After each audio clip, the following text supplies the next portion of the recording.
Harbinger of Destiny. Time Quest Book 2. By Tina Folsom.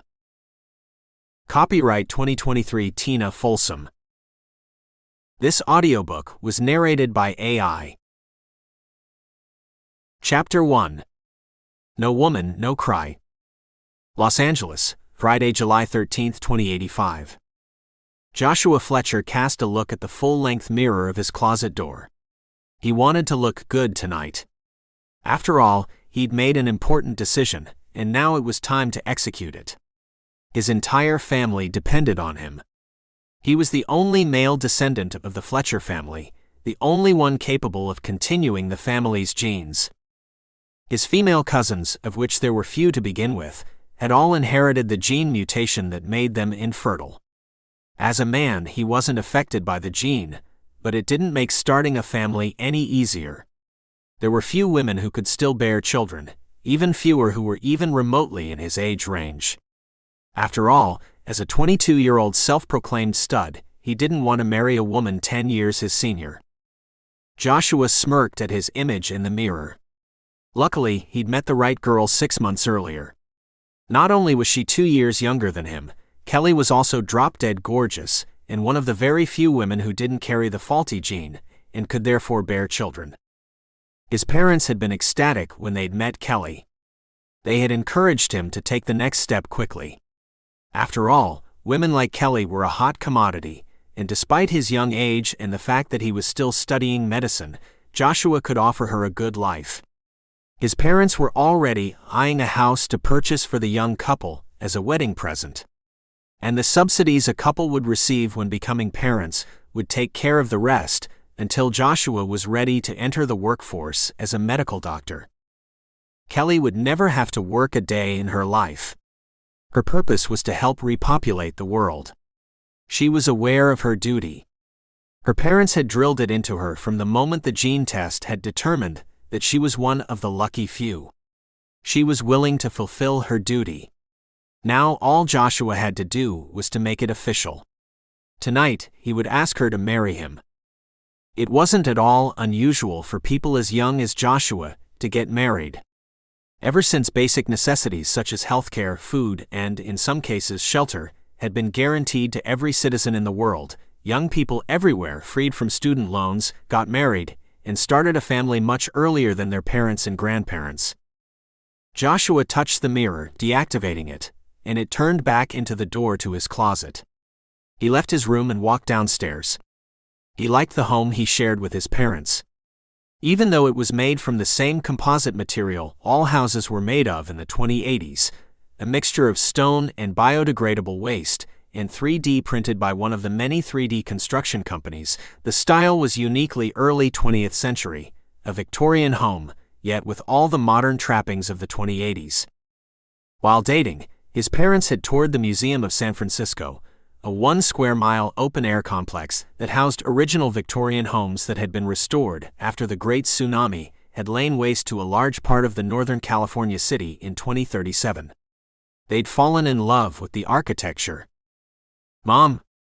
Joshua called out toward the kitchen when he stepped into the first-floor hallway. "Hello, Joshua. Your mother is in the garden. Do you want me to ask her to come inside?" the house robot asked from one of the speakers in the house. "No thanks, Jeeves. I'll go outside myself." "As you wish." He rolled his eyes and walked into the kitchen. Sometimes Jeeves could be downright annoying, though the bodiless computer system that liked to be called by the name of a valet from the 1900s did have its uses. "Make yourself useful, and order me a car to pick up Kelly. I'll be leaving in 5 minutes. "Yes, of course, Joshua." The French doors to the deck and garden were open, and he saw his mother pruning her roses. He walked outside onto the deck. "Is that what you're wearing for your date with Kelly?" The disapproval came from Jeeves. "Zip it, Jeeves," he said and flipped him the bird. By walking outside onto the deck, one of the outside cameras that acted as a security system had captured him. There were no cameras in the interior of the house. Just as well. Joshua liked his privacy. And there was nothing wrong with what he was wearing, a vintage pair of jeans he'd found in a costume store. Pants like that were hard to come by. And he rather liked the way he looked in them. "Hey Mom. I'm leaving." His mother turned to him and smiled as she walked toward him. She was beautiful, her hair black as a raven's, her eyes a bright gray, her skin dark brown.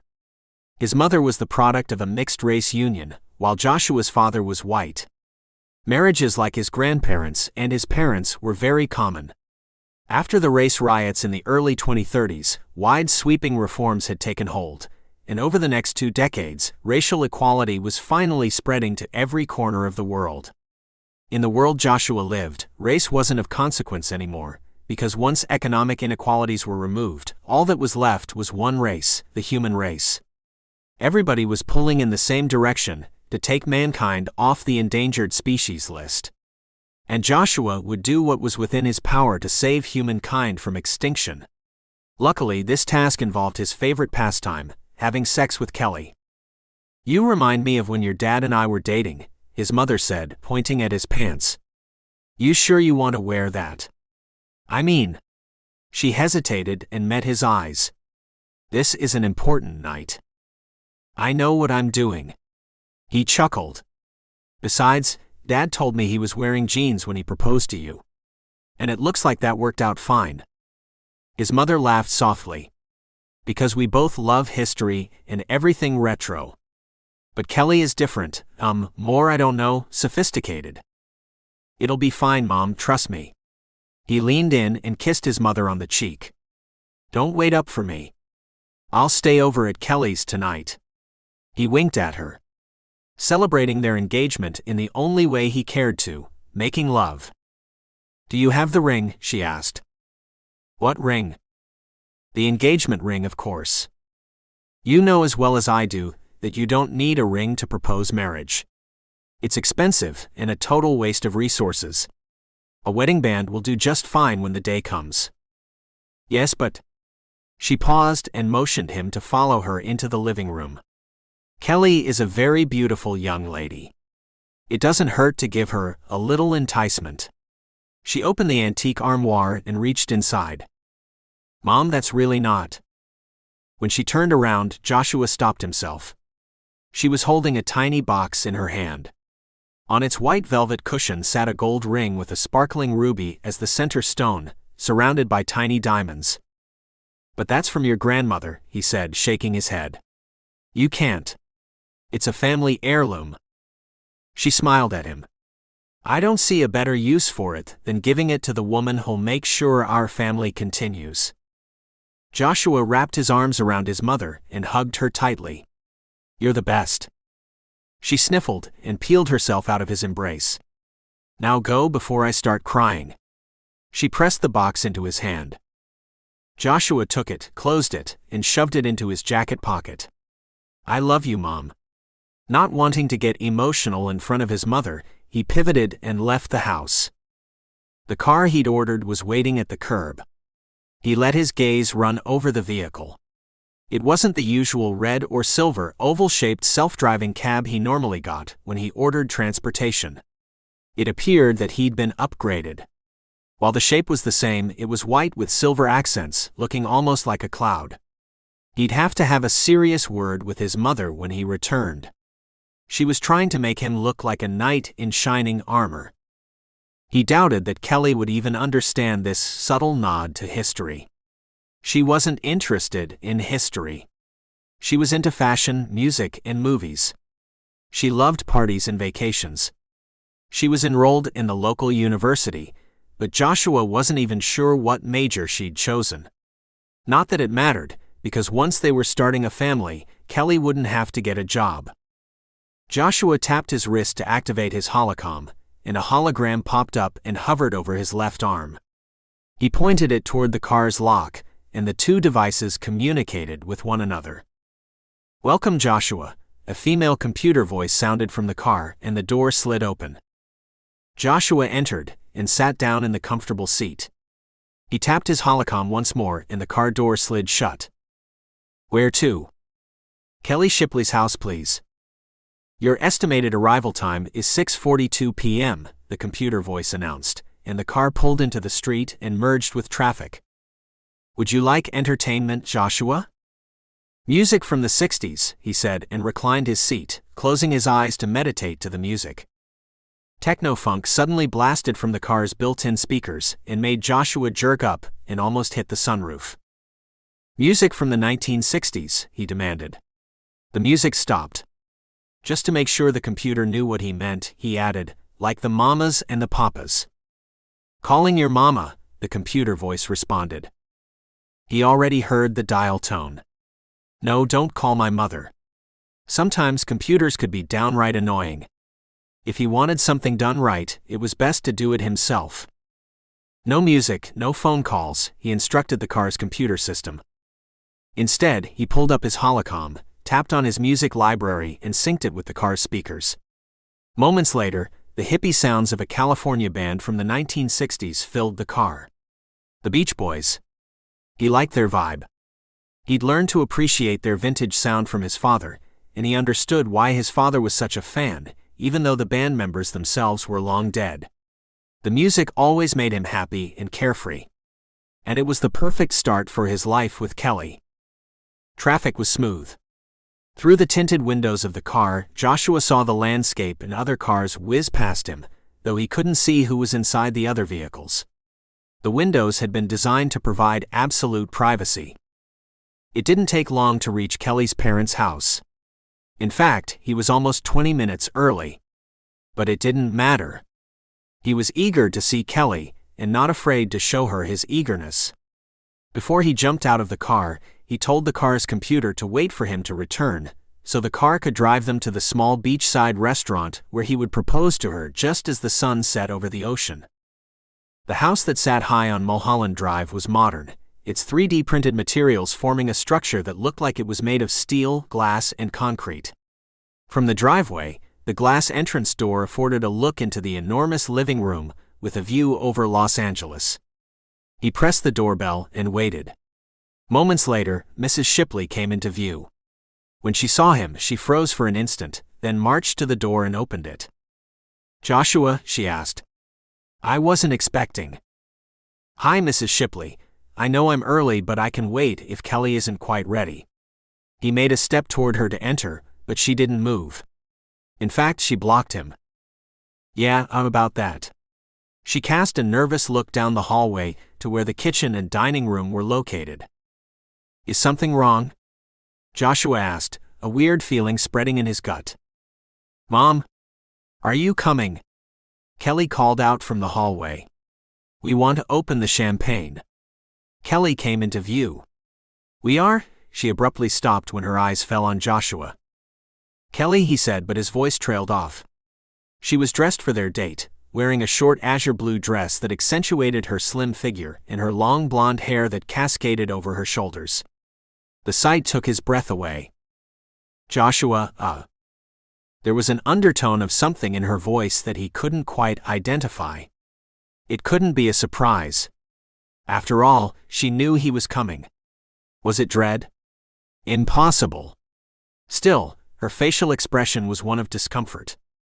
But why? She couldn't be sick. After all, she'd just mentioned opening a bottle of champagne. But why before the date? Had she guessed that he was planning to propose tonight? All those questions raced through his mind in a millisecond. Mrs. Shipley turned to Kelly. "I thought you sent him a message," she said low under her breath, though Joshua had no trouble hearing her. "What message?" Joshua asked, his gaze ping-ponging from mother to daughter. Neither seemed to find the words to answer him. Suddenly a man came from the hallway and appeared in the foyer. It wasn't Kelly's father, but rather a much younger man, perhaps 10 years older than Joshua. "Darling," he said and put his hand possessively on Kelly's lower back. "What's going on?" That's when Joshua noticed it, the diamond ring on Kelly's finger. All air left his lungs. He stared at Kelly and the man whose arm was around her waist. "Kelly?" But Joshua was unable to ask the question that lay on his tongue. Why ask it when he already knew the answer? Mrs. Shipley said suddenly, "Corbin, why don't you and I join my husband on the terrace and give Kelly a moment?" "Of course," the man said, and a moment later the two disappeared down the hallway. "I'm sorry, Joshua," Kelly finally said.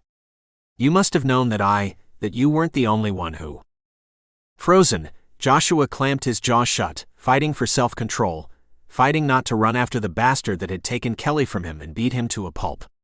Instead, he glared at Kelly. Kelly sighed. "I'm really sorry, Joshua, but..." "But what?" he interrupted. "You played me. You used me to get a better offer. What was I to you? A prop?" "It wasn't like that," she protested. "Corbin and I are just more compatible. Our families are in the same circles." That's when it clicked. He knew who Corbin was. Or rather, he knew about his family. Inside him, his heart was breaking. "Save your breath. Why don't you just admit that he bought you?" "I'm not stupid.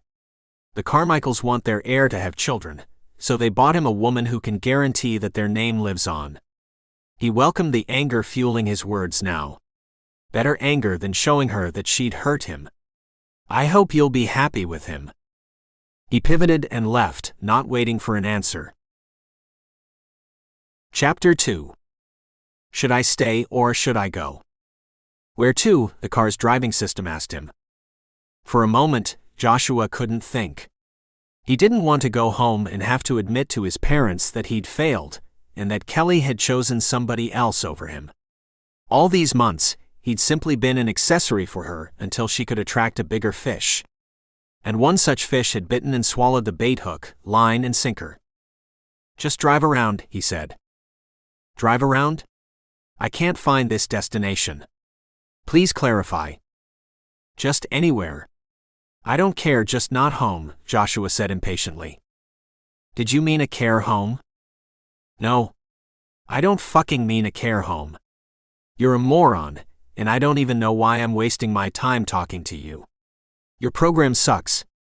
Then he said, emphasizing every word as if talking to an idiot, "I want to travel to no particular place.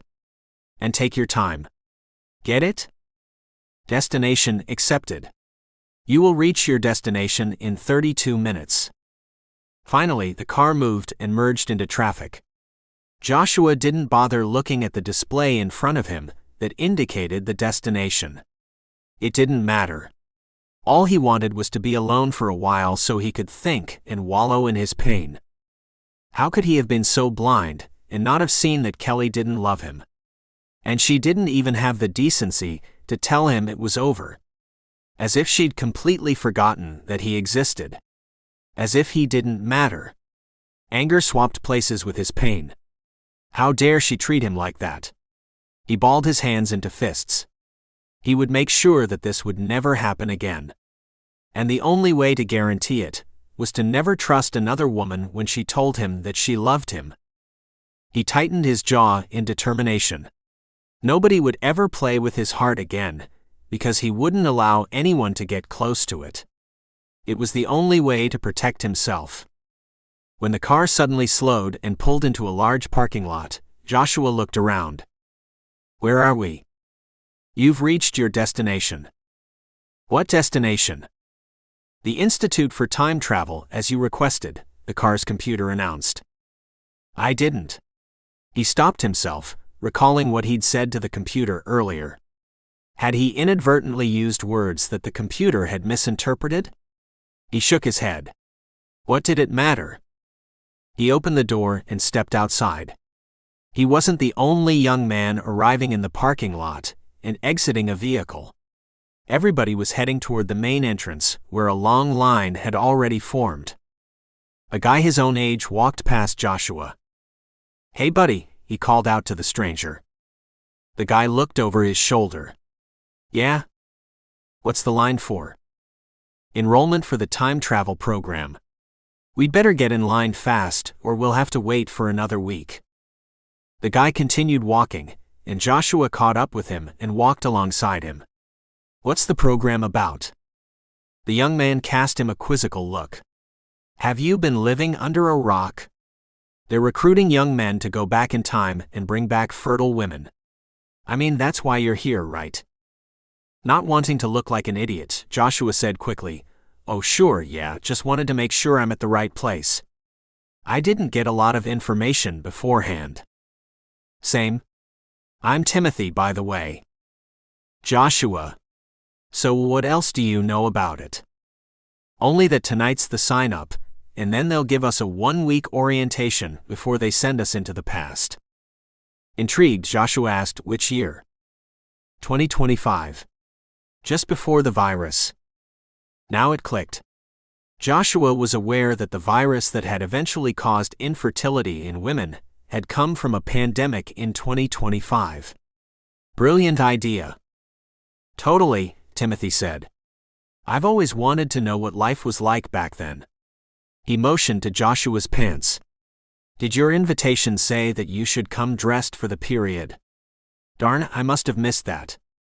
I'd better call my mother to see if she can rummage through the second-hand shops to find me a pair of jeans.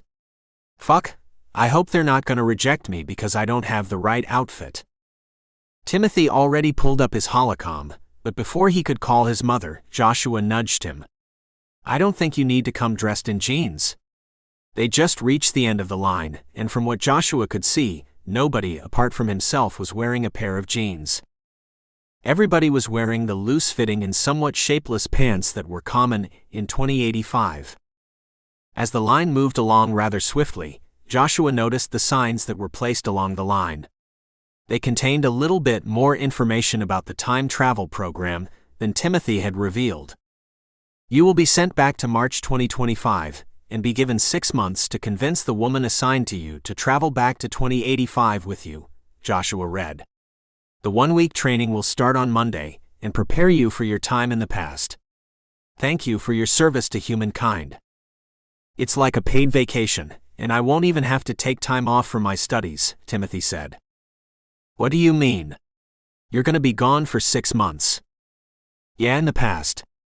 But when I come back, I'm coming back a day after I leave. Didn't you read that in the letter you got? It's basically just a 1-week commitment. We travel to the past after the 1-week orientation, and we'll come back here the day after, even though we'll have spent 6 months in the past. Now I get it, Joshua said. And maybe that was just what he needed, a 6-month break from this world to get over Kelly. At the same time, he'd only be gone for a week, so his parents would barely have time to miss him. And he'd be serving humankind and do his part to repopulate the world. But do you think we'll have to marry the woman we bring back? Joshua asked. The guy in front of Joshua and Timothy turned around. I heard that that's not a requirement. All we need to do is to bring one back. Joshua nodded. That suited him fine. But we can fuck her, right? Timothy chuckled. We'd better. I'm not going 6 months without sex. Joshua nodded in agreement. Yeah, me neither. He thought about his current situation. He had nothing to lose. He had no girlfriend, and his parents would be disappointed that there would be no little Fletcher babies in the near future.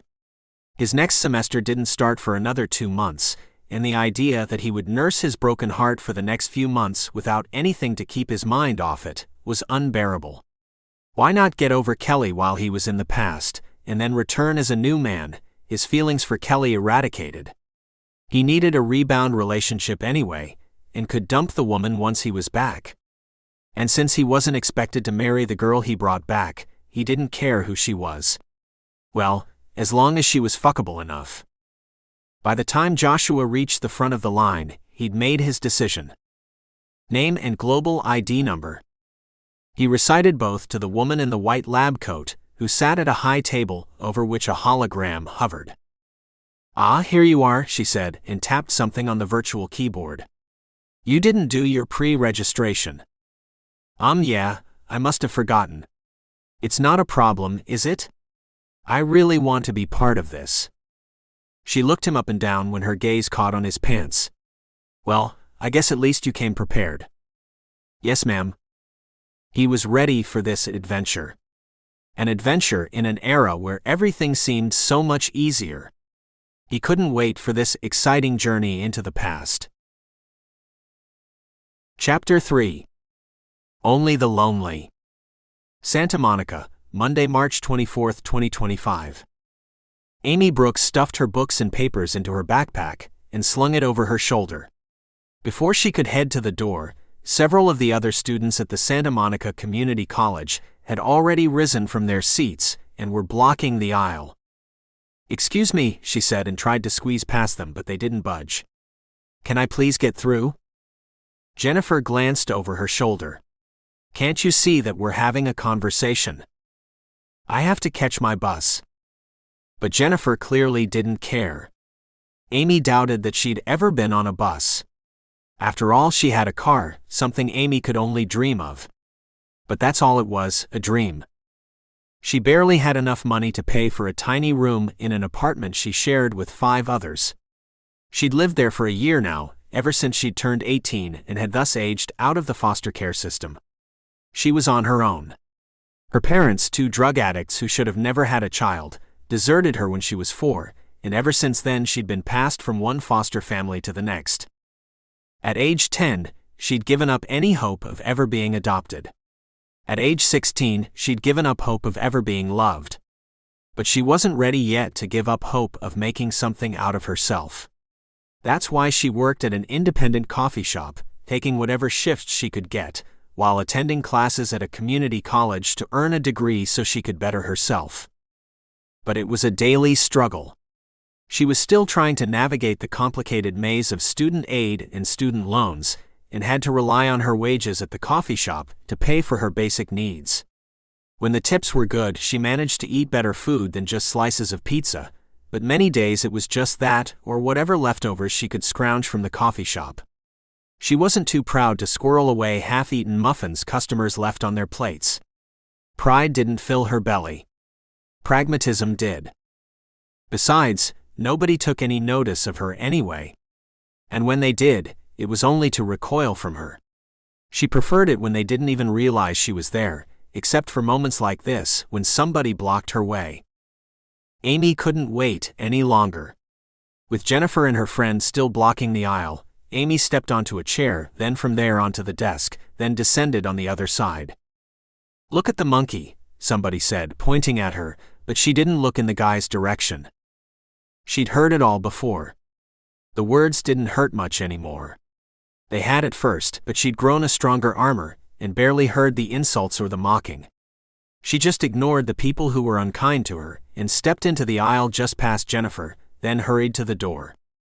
"Freak," another guy called after her. Several others giggled, but Amy was already at the door and rushed outside. She ran across the courtyard and toward the street. The bus stop was only a block farther. She ran, but the sidewalk was busy, and she had to dodge many people who were just meandering without a destination.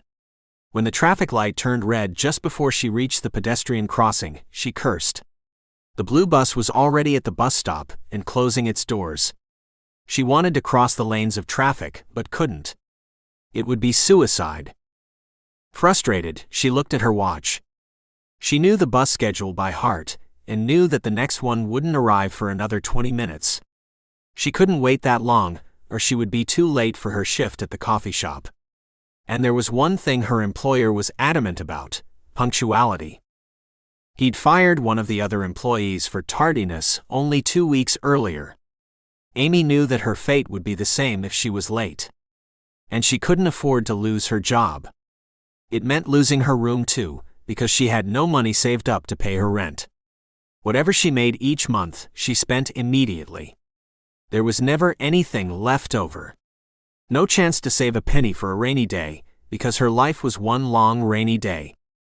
Knowing she'd land on the street if she didn't make it to work on time, Amy took off running.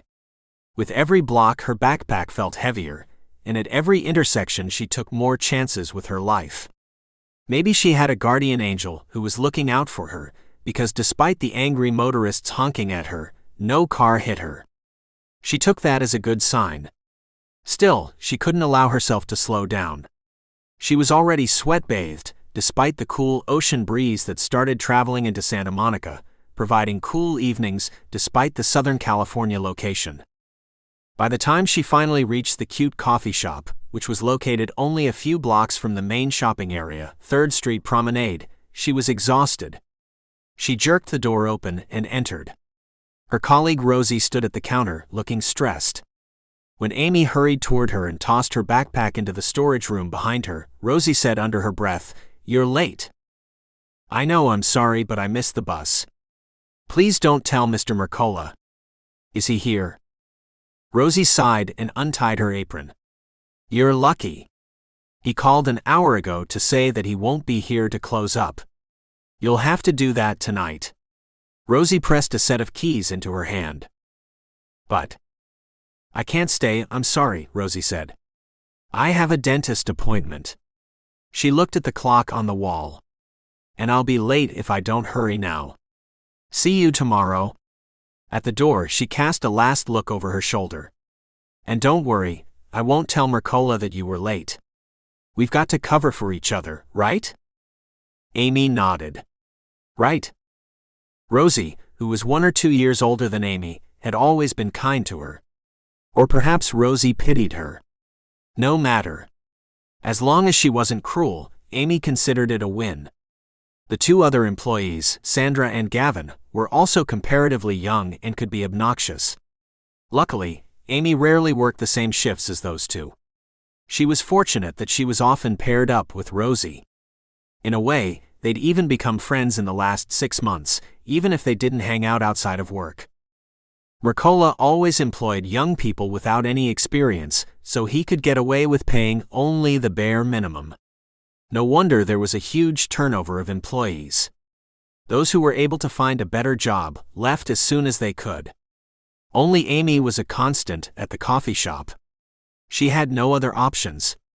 Most prospective employers took one look at her and rejected her application. Amy tied the black apron around her waist and checked the display case of pastries and ready-made snacks. The glass front refrigerator where the cold drinks were stored was almost empty. Rosie hadn't refilled it, even though it was part of her job. Amy sighed. Since Rosie wasn't lazy, it probably meant that her shift had been a busy one. There were only a few customers at present, and they'd already been served, and were nursing their coffees and pastries or whatever else they had ordered. Amy restocked the fridge and display cases and tidied up behind the counter before the early evening rush started. She preferred the cafe when it was busy. It meant that time passed quickly, and she didn't think too much about her lot in life. This day was no different. The cafe had its fair share of regulars, but because of its location close to 3rd Street Promenade, also a good amount of tourists. She preferred the regulars. They knew her, and by now didn't stare anymore. It was the tourists who stared, and kids that pointed at her, or worse, little kids that were scared at the sight of her and started crying. The embarrassment of the parents was often followed by a hasty retreat. Amy tried everything to make her appearance less conspicuous. She'd stopped wearing her hair in a ponytail, though it would be more sanitary in the coffee shop. Instead, she'd learned to tilt her head to one side so her long hair fell into her face, covering what she herself had stopped looking at in the mirror. When it got quieter, and the few customers left in the shop were sitting at the few small tables, Amy pulled out her sketchpad and started drawing. She'd always loved drawing even as a child, but in the last 3 years, drawing had become an escape for her. Her sketchpad was filled with pencil drawings depicting other worlds. When she drew the pictures that she saw before her mental eye, she imagined living in another place, another world, where life was easier, where someone loved her, where she could be happy. And for a while she was transported away to her fantasy world. One day she would take the pictures in her sketchpad and spin a story around them, perhaps make a graphic novel out of it. And perhaps the graphic novel would help others in the same situation as hers gain hope that one day things would turn out all right. She'd never shown the drawings to anyone. This was her world, her secret, the one thing nobody could take away from her. Nobody could criticize it or destroy it. This was what got her through her lonely days and nights. At 9 o'clock closing time, the last customer finally left, and Amy locked the door behind him, then cleared the tables and cleaned up. During her shift, she'd put leftovers that looked almost untouched into a container. There was one half of a tuna sandwich, a muffin that the customer had only taken one bite of, and a cup of fruit. This would be her lunch the next day. She'd rarely ever taken any of the food from the display cases or the refrigerator, other than a slice of bread or cheese. One of the previous employees had warned her that Mercola kept a close eye on all supplies. Pilfering them would get her fired. Once she'd cleaned up, she went back to the counter and emptied the tip jar. She counted the money, and then exchanged the coins for banknotes. It wasn't much. The tourists hadn't been very generous, knowing they'd never come back. The regulars tipped better, but Monday was always a slow afternoon and evening. It would have to do. At least she didn't have to buy any food today or tomorrow. She still had some leftover pizza in the fridge at home, which she'd eat tonight. And the doggy bag she'd made for herself would be her lunch tomorrow. It was a little past 9 o'clock when she turned off the lights and locked the door behind her. Tired, she walked toward the bus stop. Before she reached it, she noticed a man sitting on the ground, leaning against the door to a small boutique. She'd seen him many times before. He was homeless.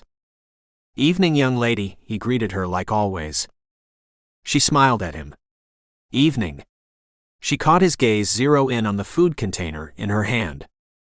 "Can you spare some food?" "Just a little?" he asked, his voice almost timid.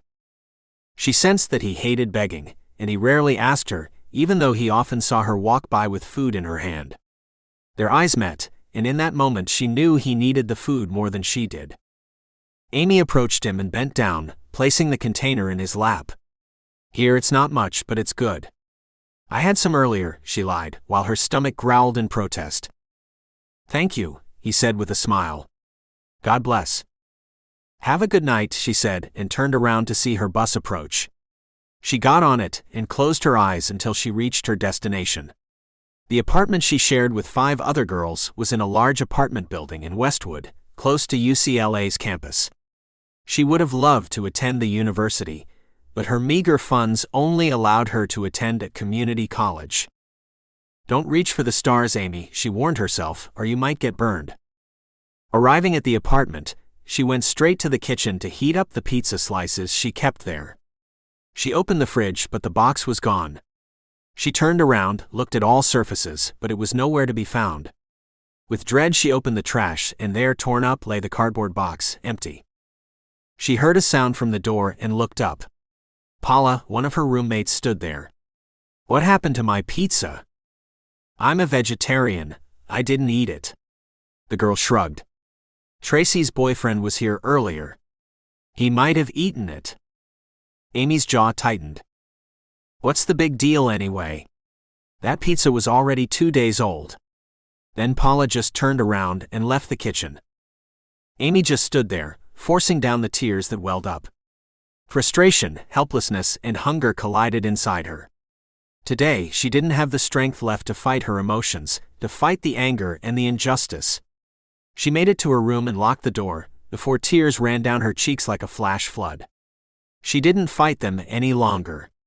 She was too tired to fight. Tomorrow, she would start again, but tonight she allowed herself to be weak and wallow in her pain. Chapter 4. Enter the Time Traveler. Santa Monica, Wednesday, April 2, 2025. Joshua Fletcher had arrived in Los Angeles a week earlier. He was in no rush to make contact with the woman assigned to him. She wasn't going anywhere. Instead, he used the time to get himself set up. He used his charm and the corporate payment apps he'd been issued to secure a cool studio apartment with a partial ocean view just off San Vicente Boulevard, where boutiques and restaurants lined the broad street. From the apartment, he could walk to all amenities, which was important, because he'd never learned to drive a car. The 1-week training on life in 2025 hadn't included driving lessons. Very few people still knew how to drive a car. Since cars were self-driving in 2085, there was no need for it. It was a shame, though, because when he looked at the different cars driving down the streets of Santa Monica, particularly those that had no roof, which were apparently called convertibles, he would have liked to experience what it was like to feel the wind in his hair while driving around without a destination. Cruising, he'd overheard a group of young guys his own age call it. Or rather, cruising for chicks. Apparently, cars in 2025 were chick magnets. Maybe he should get one. It couldn't be all that hard to drive. Besides, he had a California driver's license. A fake one, but it would pass muster. The more Joshua thought about it, the better the idea sounded. Why the instructors at the Institute for Time Travel hadn't thought of this was beyond him. After all, his mission was to seduce a young woman so she would travel to the future with him. This meant that he had to be more desirable than his competition, and from what he'd observed so far, every 18-year-old guy in Los Angeles had a car. It wouldn't exactly be sexy if Joshua went on a date with the woman assigned to him using a bus. What was her name again? In the privacy of his apartment, Joshua tapped on his wrist and opened up his holocom, the communication device every person over the age of 5 wore. A hologram popped up and hovered over his arm. There she was, Amy Brooks. She was pretty in a girl-next-door kind of way. The few pictures he'd been able to download to his holocom before his departure were taken when she was 15 or 16 years old. Dr. Mandel, the instructor who'd gone over the details of his mission, had told him that no other photographs of the girl were available. Apparently, she wasn't active on social media and didn't have a driver's license or passport. However, the picture Joshua now looked at showed promise. By now, at age 19, Amy should have bloomed into a pretty woman, not stunningly beautiful, not like Kelly, but maybe that was better.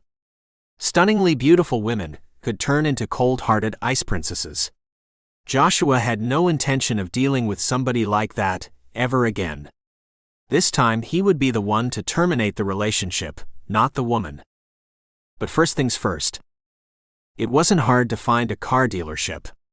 There were plenty along Wilshire Boulevard in Santa Monica. However, he realized very quickly that purchasing a brand new car was out of the question. The prices were beyond the limit allowed on his payment apps, a limit the technical staff at the Institute for Time Travel had set. It was meant to protect the time travelers from being exposed. The payment apps were linked to large corporate accounts in existence in 2025. They had been chosen from an array of companies whose accounting methods were less than stellar and where charges would remain undetected for months before getting flagged for fraud. Because fraud it was. However, there was no other way for the time travelers to finance their stay, since very little paper money printed before 2025 was still available in 2085. With a new car out of his price range, Joshua went to the first used car dealership he found. Rick's Rides, the sign said. Joshua walked into the lot with several rows of various cars parked close together. Big signs with prices in the windshield of each car made it easy to narrow down his choices. "You look like a man on a mission." At hearing the male voice, Joshua whirled around. A balding man in blue pants and a checkered jacket approached, his hands stretched out in greeting. Joshua hesitated. In the future, people didn't shake hands anymore. It curbed spreading diseases. But humankind in 2025 hadn't learned that lesson yet. The man didn't seem to mind that Joshua didn't shake his hand and smiled instead. "I'm Rick. What can I help you with?" "I'm looking for something, for cruising." "Ah, of course, I think I have the right thing for you. A total bargain. And in such good shape." Rick waved at Joshua to follow him to the far corner of the lot. "There it is. I haven't sold it yet because I'm waiting for the right person. Somebody who'll appreciate the beauty of this car. A young man like you." Joshua looked at the vehicle. It was red with a black roof made of a thick cloth-like material. "Ah, I can see how you're looking at it. Love at first sight, right?" Rick chuckled. "Let me show you how it looks with the roof down." Moments later, the car salesman sat in the car, switched on the engine, and then made the roof lift up and slide into a compartment in the trunk. "Wow," Joshua said. This was exactly what he was looking for. "Nice, right? Want to sit in it?" Joshua nodded and changed places with the salesman. The seat was low for his tall frame, but he liked the feel of the leather cradling his back. He put his hands on the steering wheel and looked out through the windshield where the price was written. Rick removed the cardboard with the price. "It's a steal." Joshua stared at the price. It was still too high. He motioned to it. I'm afraid I don't have that much. You seem like a really nice young man. Why don't I make you a deal? How about I knock off 1,000? Stunned, Joshua stared at Rick. Are you sure? I mean, nobody in 2085 would simply give somebody a discount. A price was a price. There was no haggling, no back and forth. Prices were set to the fair value of goods, no matter in which country or city they were offered. Price gouging was unheard of, though there was one area where prices could go sky high and were subject to negotiation: adoptions. Whenever a young woman found herself pregnant and didn't want to keep the child, or couldn't, instead of getting an abortion, an adoption agency would step in to find the right parents for the child. The pregnant woman would be richly compensated and cared for in every way. It was a win-win for all parties involved. Rick patted him on the shoulder. What do you say? Do we have a deal? Before the salesman could withdraw his offer, Joshua gripped his hand and shook it. I'll take it. A half hour later, Joshua was the proud owner of a red Mini Cooper convertible. He jumped into the car and inserted the key into the ignition. When he turned the key, the engine came to life. He pressed the gas pedal down, the engine revved, but the car didn't move. You're in park, Rick, who stood next to the car, said. Not wanting to look stupid, Joshua nodded. Yeah, I know. Of course he was parked. What the hell was the guy talking about? Drive. But the verbal command didn't produce any movement either. Joshua felt the salesman's gaze on him, which made him even more nervous. He felt heat rise up his torso into his head. Fuck, why didn't this car move? The gear shift, Rick said, pointing to the black stick between the two front seats that looked similar to a dildo.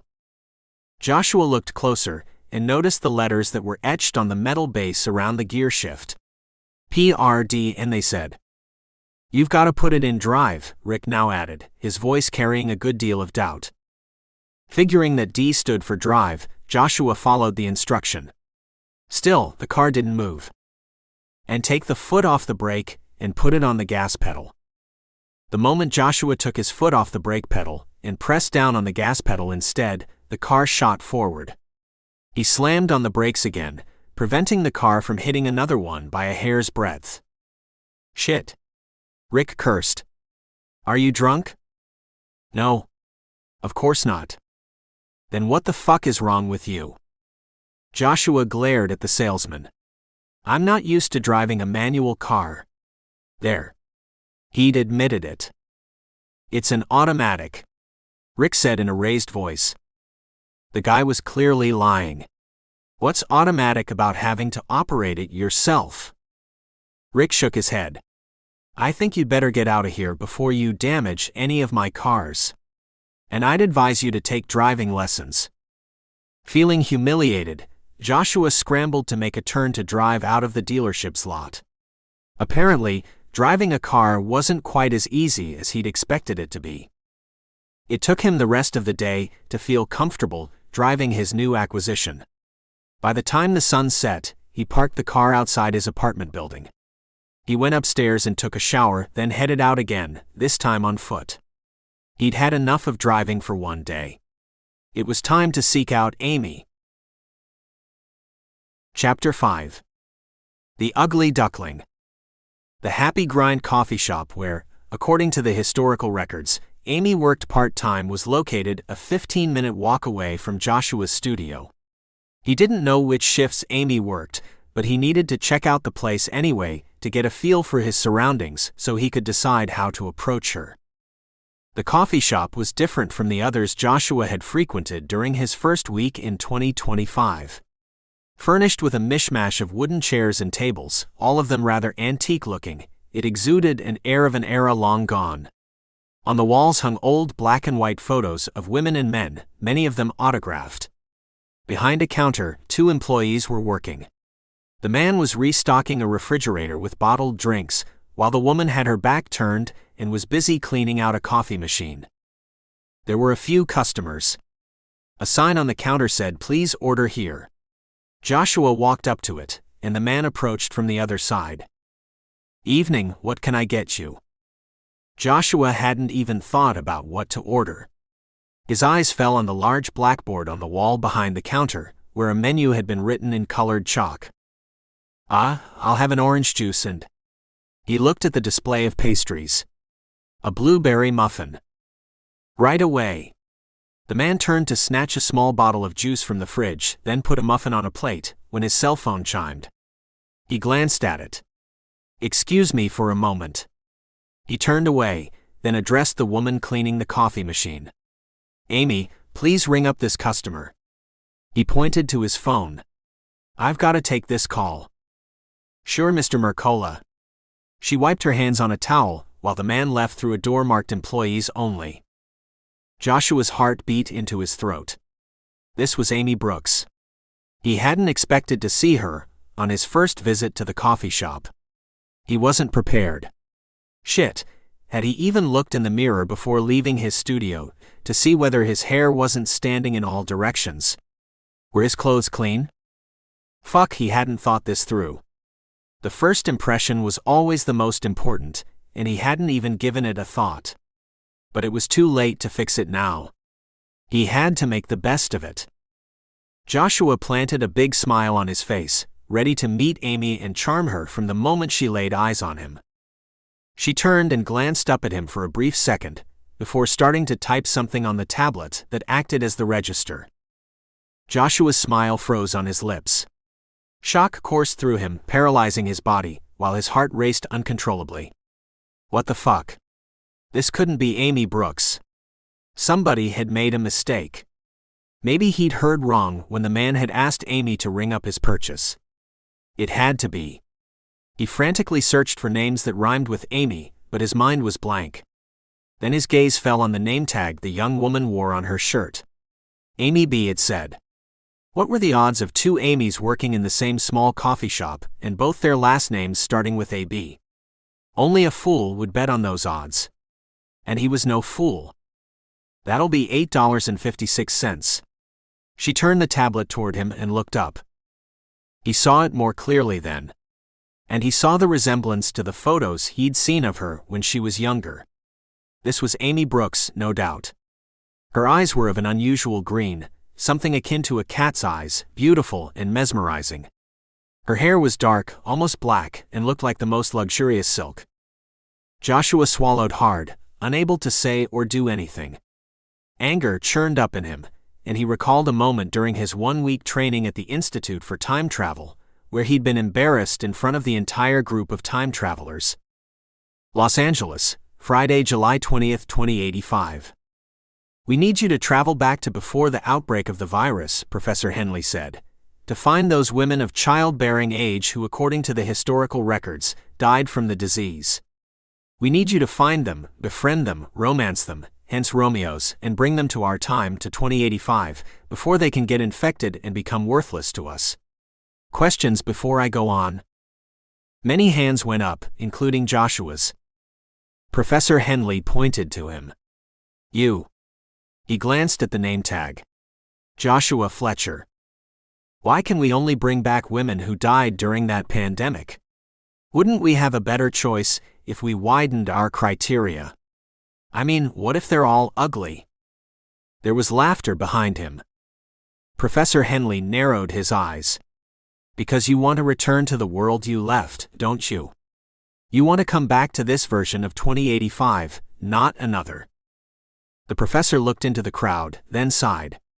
If you had listened to Mrs. Dorchester, who explained quantum physics and the space-time continuum to you, you wouldn't be staring back at me like clueless fish. He paused for effect. Well then. A refresher. If you were to pluck one random woman out from 2025 and transplant her to 2085, you will have changed the course of history. Imagine this woman was going to have a child, who then went on to make an important discovery in medicine, physics, chemistry, city planning, or even art. The absence of that person, that child and its descendants, would mean that our future, the world we live in right now, would become different. You will have created a new timeline, one in which your loved ones might not exist. You mean like if Albert Einstein's mother were to come back with one of us before she gave birth to him, one recruit called out. Exactly. We've carefully selected from the pool of women who died during the 2025 pandemic, so we won't have to worry about a disruption in the space-time continuum.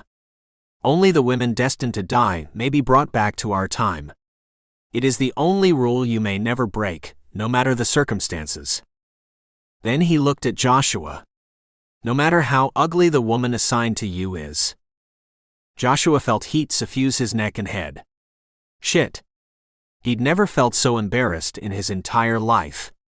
He could hear the snickering behind him, but there was no escape. His only consolation was that he would soon be traveling to another time where nobody knew him. Santa Monica, Wednesday, April 2, 2025.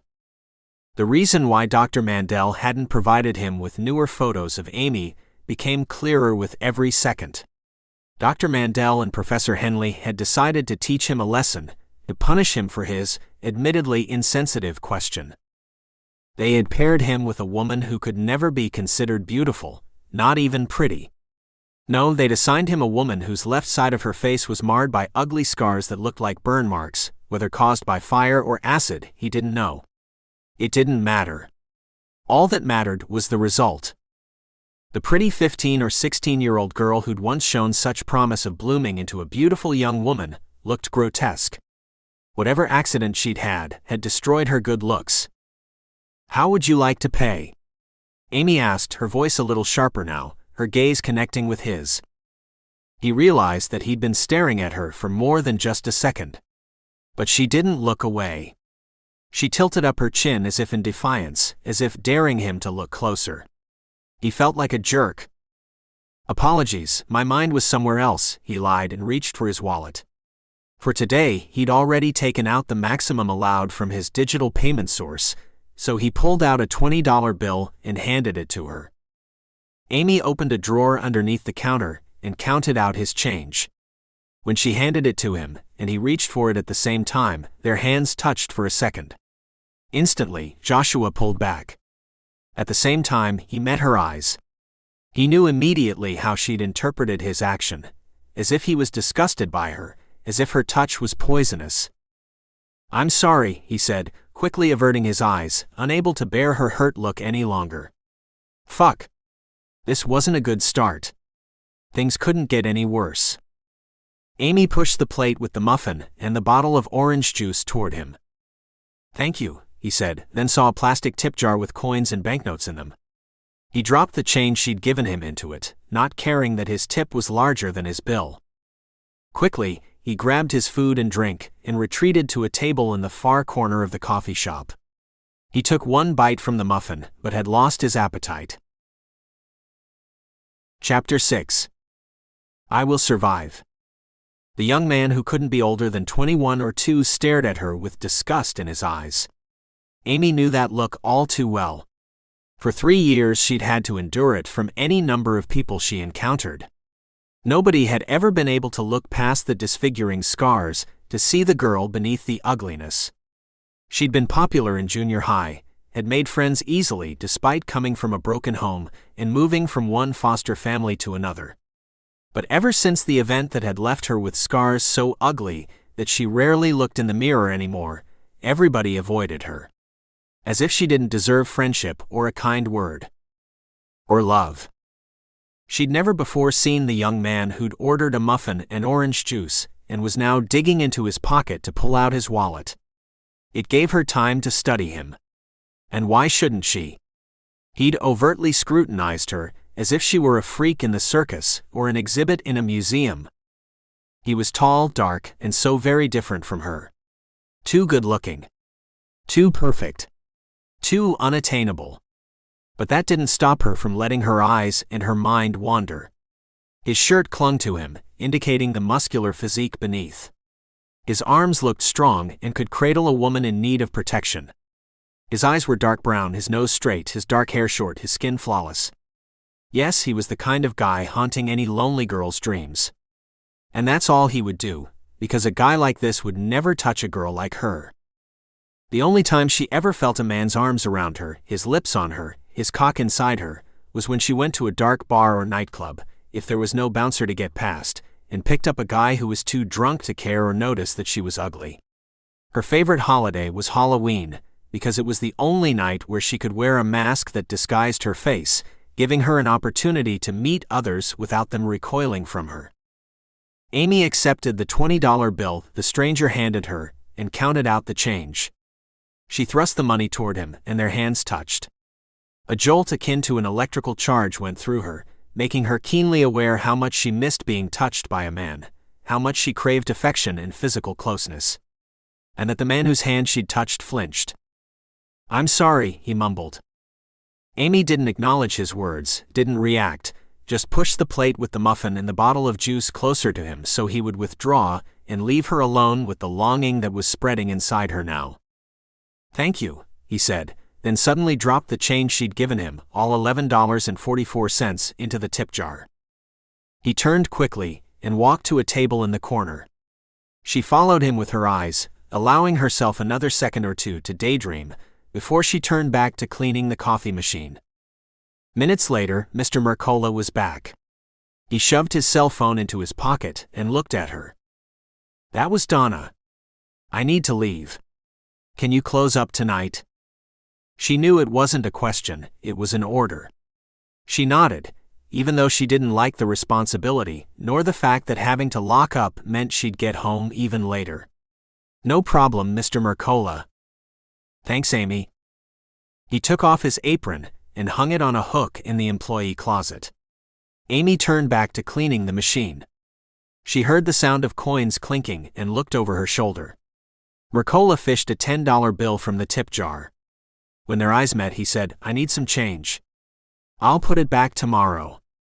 He headed out the door. Tears rose to her eyes, but she pushed them back. This wasn't the first time that he'd taken money from her tip jar, claiming he needed change and promising her he'd put it back the next day. He had yet to keep that promise. He'd never replaced the money he'd taken.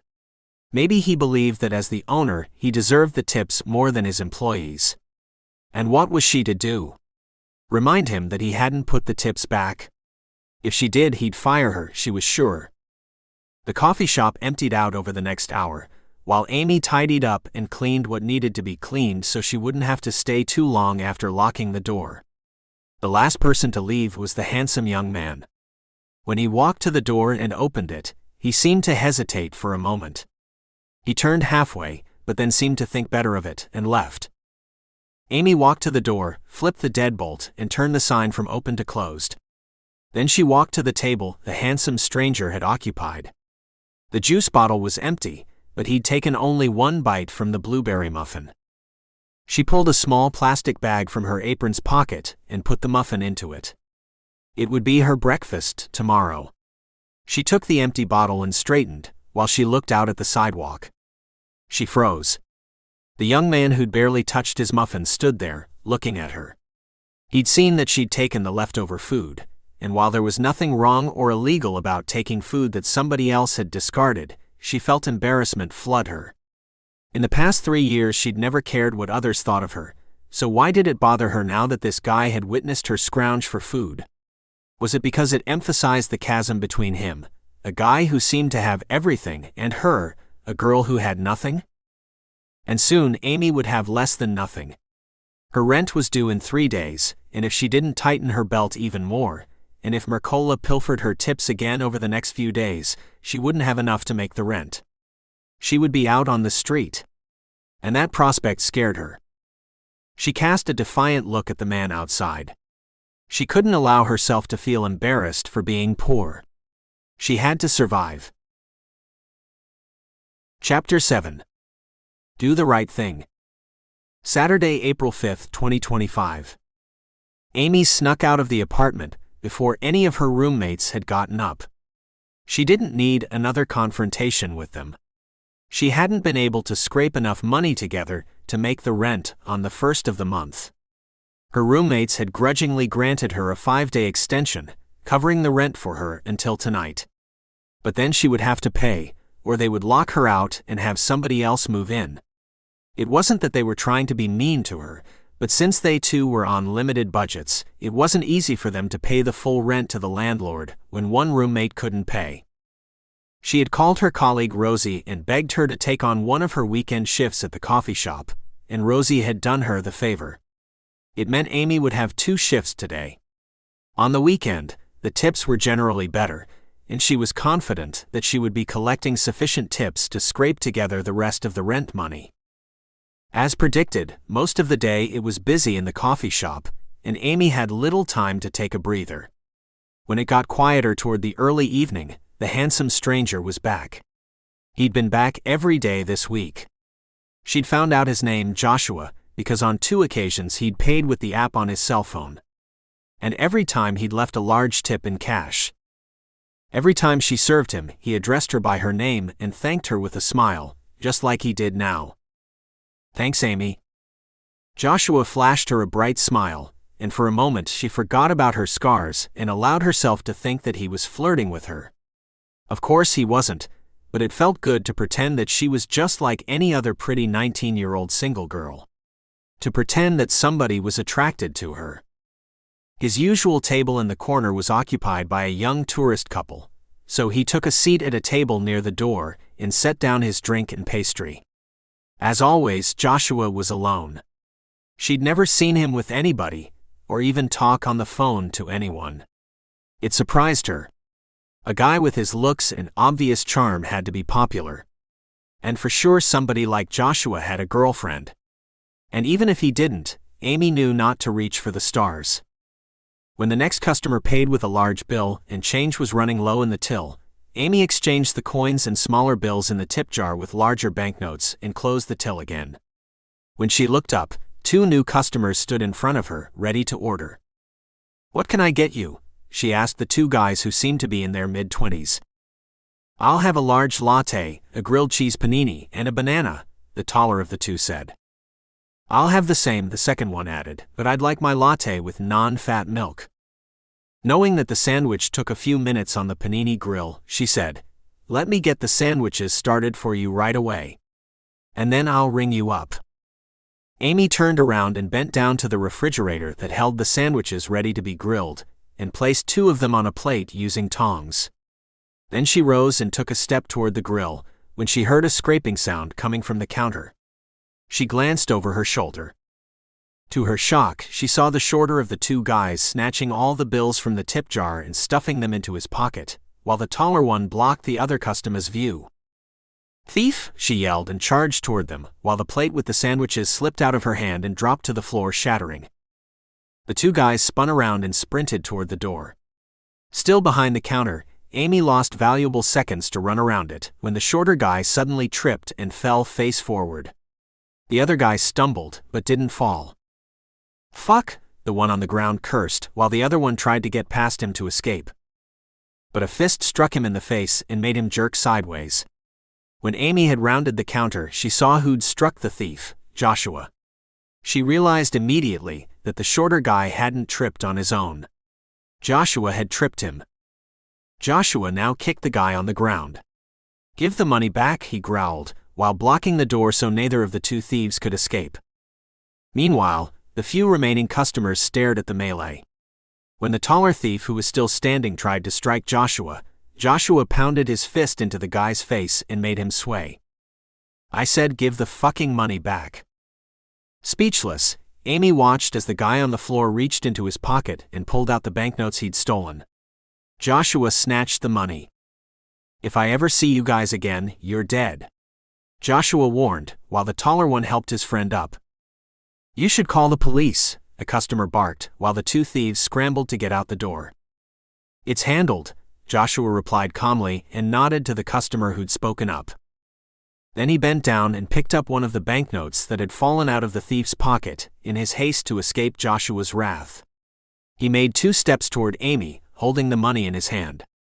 "Are you all right?" he asked. "I should ask you that," she said. "You helped me." The magnitude of his actions made her heart beat faster. If Joshua hadn't gotten the tip money back, she wouldn't have enough money to pay her rent and would be out on the street by tomorrow. Tears suddenly welled up in her eyes. "It's all good now," he said. "I don't know how to thank you. If you hadn't stopped them." He smiled and stretched out his hand. "Here, you'd better put that in your pocket." Grateful, Amy took the money and shoved it into her apron's pocket.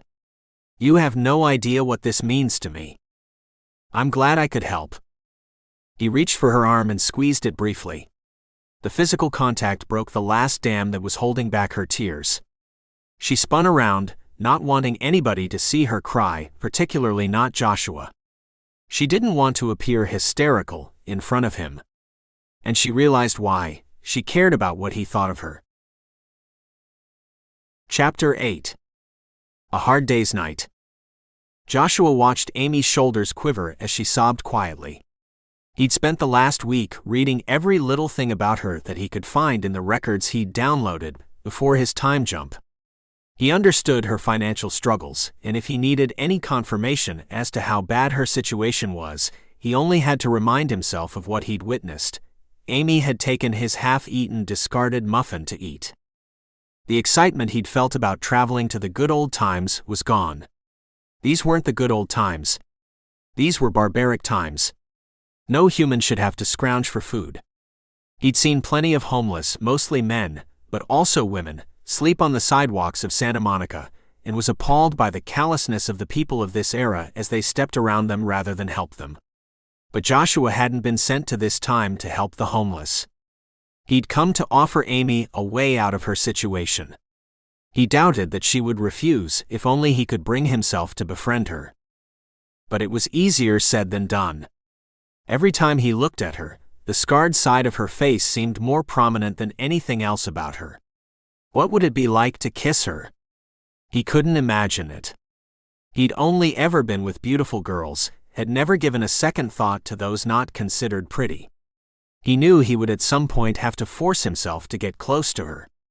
And now was as good a time as any. "Why don't I help you clean up the mess?" he asked. "I think those sandwiches need to be tossed."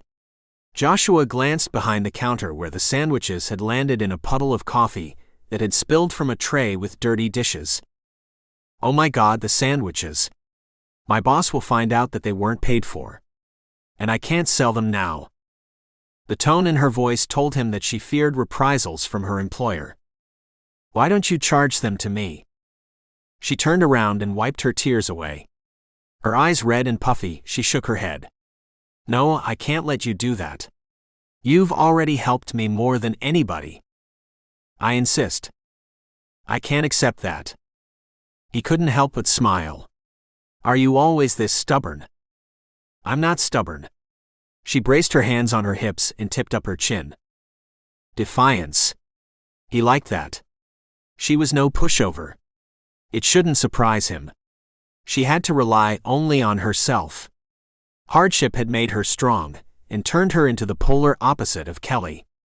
"I guess then I'll just have to leave you a bigger tip than usual." Her chin dropped. "You're already tipping more than any other customer." He shrugged. "I like the service here."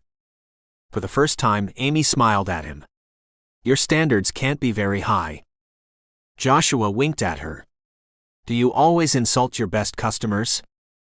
Amy blushed, and all of a sudden she looked different. He couldn't put his finger on it, but her eyes seemed to beam, and the corners of her mouth curved up. She looked happy. Did it really take so little to make Amy happy? A few kind words, a smile, and some friendly banter. But would it be enough? Would it be sufficient to become her friend, to convince her to come to the future with him? Or did he have to become her lover? It was a prospect that he didn't exactly relish. How could he become her lover when looking at her didn't arouse him? It was best not to think that far. After all, he had nearly 6 months to decide how to approach the subject of time travel. "I should get back to work," Amy suddenly said into the silence that stretched between them. "You're not gonna let me help you, are you?" She shook her head. "You already helped me. I can't ask you for anything else." "You're not asking. I'm offering." She gave him a long look. "I'm not used to relying on others." Joshua had figured as much. He motioned to his table. "If you change your mind, I'll be right there." She nodded and went back behind the counter, where she picked up the broken plate and the spoiled sandwiches and tossed them in the trash. Over the next hour, there was a sudden influx of customers who seemed to be part of a tourist group. They kept Amy busy. Knowing that he wouldn't have a chance to chat with her again tonight, Joshua decided to leave. He waved at her on the way out, and she acknowledged his departure with a quick smile while she served another customer. It was dark already, but there were still plenty of people walking around Santa Monica, where the shops on 3rd Street Promenade were still open. Joshua stopped by a pizza place and ordered a large pizza to take home. He walked back to his apartment, where he devoured half the pizza in front of the TV. But watching TV soon bored him, and after a quick shower he headed back out. He felt restless. A drive in his car would put him in a better mood. In the past week he'd gotten rather good at driving, and enjoyed it tremendously. He liked watching people, and many of the bistros and restaurants along Ocean Boulevard and its cross streets had outdoor dining. Kelly would have liked to dine at a restaurant like that, dressed up in her finest clothes, basking in the admiring gazes of passers-by. Joshua shook his head at himself. Kelly had made her choice. He shouldn't even be thinking about her. But the more he watched beautiful women on the arms of handsome men sitting down to a romantic dinner, the more annoyed he became. Suddenly all gorgeous women he saw looked like Kelly. And all the men looked like him. Yeah, it was time to return to his studio and get a good night's sleep. When he oriented himself, he realized that he was only a couple of blocks away from the Happy Grind coffee shop, but the place would be closed by now. And even if it wasn't, why would he go back there tonight? To confirm that the computer program used to pair up the time travelers with women of 2025 wasn't infallible, and in fact didn't guarantee mutual attraction? To be reminded that Dr. Mandel and Professor Henley had decided to teach him a lesson. Would they have paired him with somebody else, somebody prettier, if he hadn't asked that stupid question during the professor's talk? Frustrated, Joshua kicked down the gas pedal, and seeing that there was little traffic, he took the next right turn a little faster than usual. A pedestrian running into the street entered his peripheral vision. He stepped on the brake and swerved so as not to hit the person. And he would have succeeded, had the female pedestrian with the long hair stopped. She bumped against the passenger side of the car, which had finally come to a complete stop. Shit! Joshua yelled, adrenaline pumping through his body. Fuck! He spun his head in the direction of the woman and froze. Amy! Somewhat dazed, she stared at him. Joshua! Oh my God! Did I hurt you? He was about to open the car door to jump out when Amy looked over her shoulder, then back at him. They're chasing me. Panic was written all over her face. Who? Joshua glanced past her when he saw a movement half a block away. 2 figures were running in Amy's direction.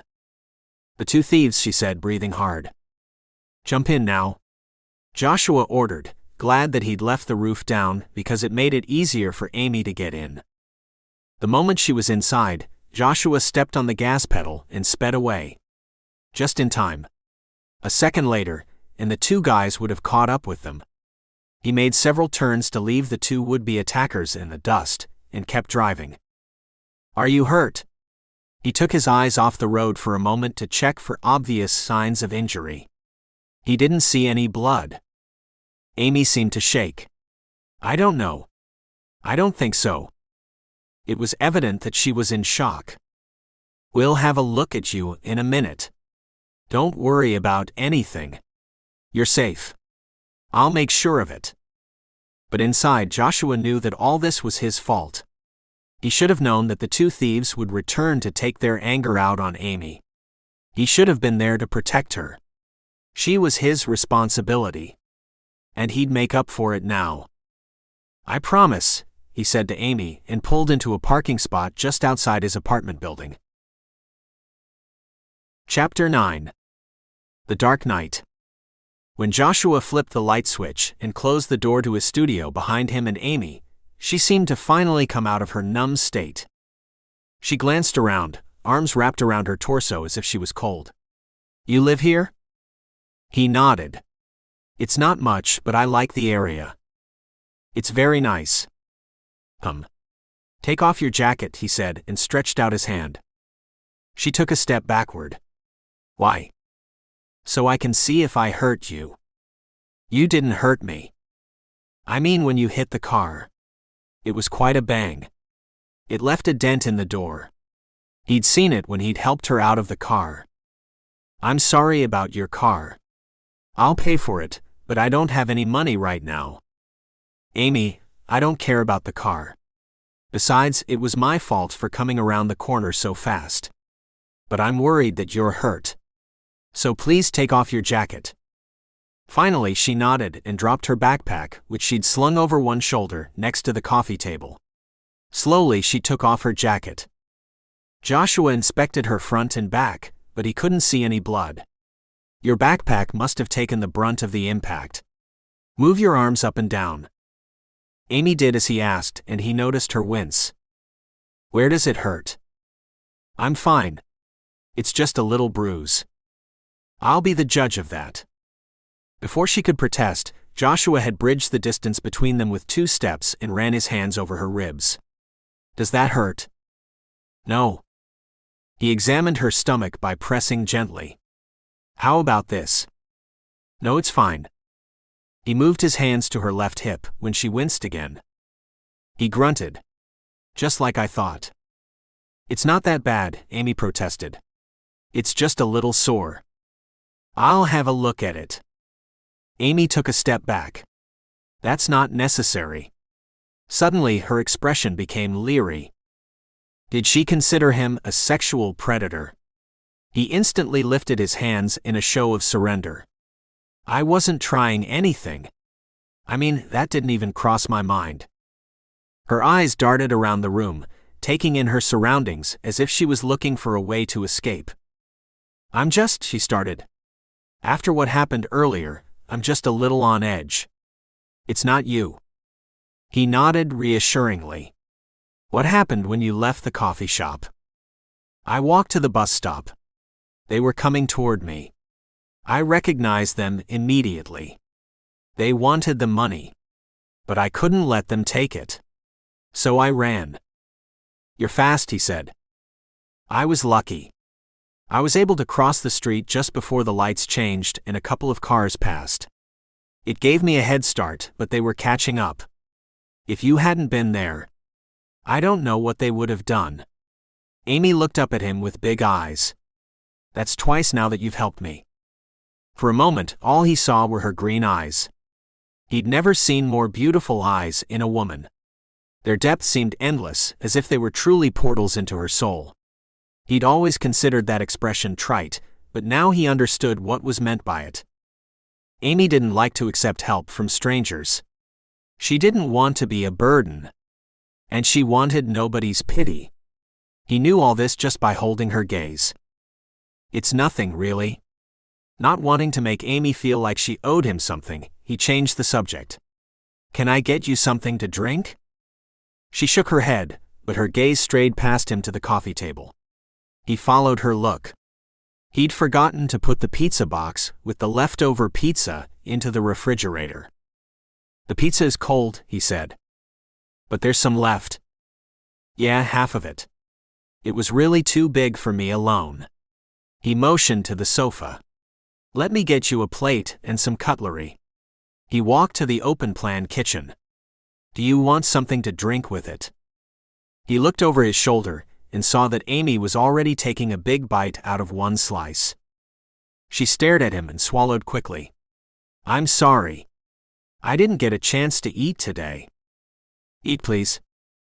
Watching how Amy fairly inhaled one slice after another told him what he was already suspecting, that she didn't always have enough money to eat properly. He made a mental note to take care of that problem. Joshua poured a glass of sparkling water for Amy and handed her a napkin, before taking a seat next to her on the couch. Thank you, she said between bites, then she looked back at the pizza box. One slice remained. He noticed her looking at it, but she didn't take it. Finish it, he encouraged her. I've eaten plenty. Amy took the last slice and devoured it. Joshua had never seen a girl eat as fast as Amy. Kelly had always picked at her food, never eaten more than a fancy salad or some poached fish, for fear of losing her slim figure. Looking at Amy now, he realized that she too was slim, slimmer than she should be, but not by choice. She took a few sips of the water he'd poured her, before setting down the glass. "Thank you. I should go now." She made a motion to get up, but Joshua put a hand on her forearm. "Why don't you just take a break for a minute? Rest. I'll drive you home later. I can take the bus. And risk those two bastards following you again and attacking you. Not gonna happen. But I can take care of myself." Her voice trailed off. Joshua looked into her eyes and saw a wet sheen developing. Amy was on the verge of tears again. What the hell had he done now? "Amy, I'm sorry," he whispered. Not knowing what else to do, he pulled her against his chest and wrapped his arms around her in a hug, gentle enough so she could withdraw if she wanted to. "Please let me help you." Chapter 10. Let's get it on. Amy felt Joshua's arms around her, his warmth engulfing her like a protective cocoon. He was the first man who was treating her like a real person with feelings. He was treating her as if she didn't have disfiguring scars, as if she was like any other young woman. She allowed herself to lower the shield she'd built around herself, one that hurtful words and deeds couldn't penetrate. "Everything will be okay," he murmured into her hair, while he gently stroked her back to comfort her. To her surprise, she suddenly felt him press a kiss on top of her head. To know that he wasn't disgusted by her gave her strength. She lifted her head from his chest, bringing her face within inches of his. "Thank you," she whispered. "Nobody's ever been kind to me like you." He didn't pull back, nor did he answer. There was something in his gaze that drew her to him. She didn't know how it happened, whether she made the first move or whether he did. But their lips met, tentative at first, but neither she nor Joshua pulled back. The touch turned firmer, and she found herself nibbling on his upper lip and licking her tongue over it to taste him. Joshua pulled in a breath of air, and his hand on her back shifted. All of a sudden, one cupped the back of her head, while he tilted his head to one side and captured her lips fully. Without hesitation, she put her arms around him, one hand on his nape to pull him to her so he wouldn't stop. He tasted good, so male, so wild. She didn't hold back. She loved kissing, but the drunken guys she slept with on occasion were rarely in the mood for kissing. Nor had she ever kissed a man who was sober enough to notice her scarred face, not until now. Joshua's skillful kiss awakened a yearning in her. She wanted to know what it would feel like to make love, not just to fuck in the dark where the guy would barely remember the next day that he'd slept with her. With parted lips, she explored Joshua the way he explored her mouth, while she pressed her breasts against his chest and felt how her nipples hardened in anticipation. The shock from earlier was forgotten, as was the pain in her hip. She needed to feel Joshua. Joshua ripped his lips from hers, his hands gripping her shoulders to hold her away from him. "I'm sorry," he said. "I didn't mean to, we shouldn't have." "You are." His words hit her like an ice-cold shower. Joshua was already regretting having kissed her. She shook off his hands and shrank back. She tightened her jaw. She knew all too well what he was thinking. "I'm ugly," she said, and turned her face so he was forced to see her scarred side. "That's not what I said," he protested. She shot up to stand, and he did the same. "But it's true," she said. "For what it's worth, I got carried away too. I shouldn't have kissed you." "You didn't. I kissed you. What does it matter now? You're disgusted with me. So I'll get out of your hair." She attempted to turn away, but Joshua snatched her arm and stopped her. "I'm not disgusted." She glared at him. Her shield was back up. She needed to protect herself from getting hurt. "You don't have to lie to me. No man can stand looking at me." She pointed to her scars, turning her bad side toward him once more. "What man can like this? Your scars have nothing to do with whether you're likable or desirable," he claimed. She pressed out a bitter laugh. "It has everything to do with it. As if somebody like you could ever find somebody like me desirable. I'm not that naive." She was too much of a realist. Then you tell me how this happened, he said, and jerked her hand toward him and pressed it over the fly of his jeans. To her utter surprise, she felt a hard ridge there. She tried to pull her hand away, but he put his other hand over it to press it harder onto his erection. Tell me, he urged her, his voice beseeching now. That's not my fault, Amy said, still defiant. Isn't it? He shook his head. I don't just get hard-ons for no reason. Well, unless it's early morning and I'm just waking up, but that's not the point. The point is that you gave me this hard-on by kissing me. She felt his cock pulse beneath her palm, and the sensation sent heat through her body. Then why did you reject me? Reject you? He shook his head. I didn't want to steamroll you into doing something you thought you had to do, just because you're grateful that I helped you today. You're vulnerable, and I don't take advantage of anybody like that. She tried to read his eyes to figure out if he could be believed. I'm not vulnerable. That's a lie, and you know it. He was right, but she wasn't going to admit it, nor did she have an answer to his claim. By the way, he suddenly said casually, his gaze lowering. How long are you planning on squeezing my cock before you put me out of my misery and open the zipper? Her eyes flew to the front of his jeans. Her hands still pressed against the hard ridge of his erection, even though Joshua had removed his hands from hers. As if burned, she jerked back, severing the contact. When she met his gaze, she found him grinning. Speechless, she stared at him when he took a step closer and put his hands on her shoulders. So, he murmured, lowering his head to hers. Do you want to touch my cock? 'Cause I'd love to feel your hands on me. His breath was hot as he pulled her earlobe between his lips and licked it. As if they had their own mind, her hands were on his pants a moment later, opening the button, then lowering the zipper. When she pushed his jeans down to mid-thigh, Joshua whispered in her ear, Please tell me that you're not doing this because you think you owe me something. 'Cause you don't. I've daydreamed about touching you. She pulled down his boxer briefs. His cock fell into her hands, and she sighed contentedly. His skin felt like silk. She wrapped her hand around his rock-hard shaft. Joshua let out a moan. Fuck. He placed kisses along her neck, then traveled back to her face until his lips were hovering over her mouth. Your hands feel good.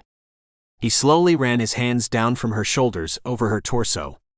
Do you mind? When she let out a breathless please, Joshua touched her breasts through her t-shirt and squeezed them gently. Lift your arms, he ordered. When she did, he pulled her t-shirt over her head. She wore nothing beneath, and a moment later, his hands were back on her breasts. She shivered at the contact of skin on skin.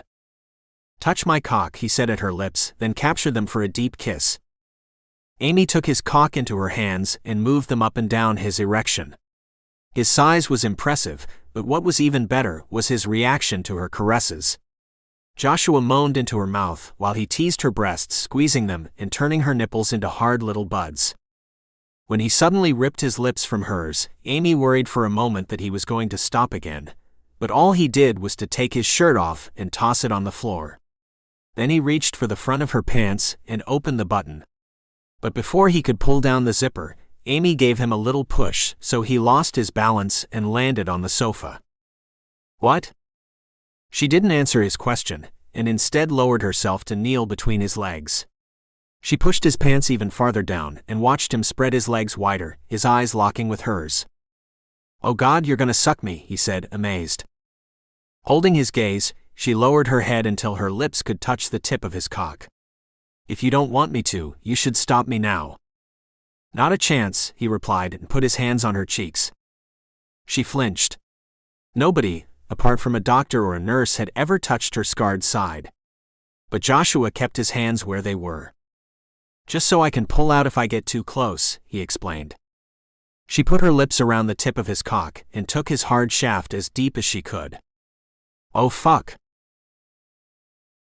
Chapter 11. Love Shack. Joshua cursed when he felt Amy's hot mouth around his hard-on.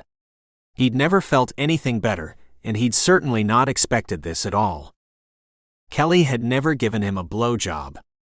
She'd claimed that her gag reflex was too prominent. But he now believed that she wasn't selfless enough to give the man she loved this kind of pleasure. After all, he'd gone down on her and she'd enjoyed it. She probably considered herself too good to give blowjobs. And clearly, she didn't love him enough to consider his pleasure. Joshua pushed the thoughts about his ex-girlfriend out of his mind, and instead concentrated on Amy. He had no idea why he'd comforted her one moment and kissed her the next. Nor did he know why he'd gotten so hard from just a kiss. When Amy had tried to accuse him of stopping because she was ugly, her words not his, he'd had to prove that it wasn't the case, even though he knew that her looks had something to do with his hesitation. But the more she'd pushed him away and claimed she didn't want him, the more determined he'd become to prove to her that she turned him on. And the funny thing was, she did. Her hands on him had fueled a kind of desire in him that he hadn't felt in the last few weeks with Kelly. Was it because Amy was new and a virtual stranger to him? Or was something else at play?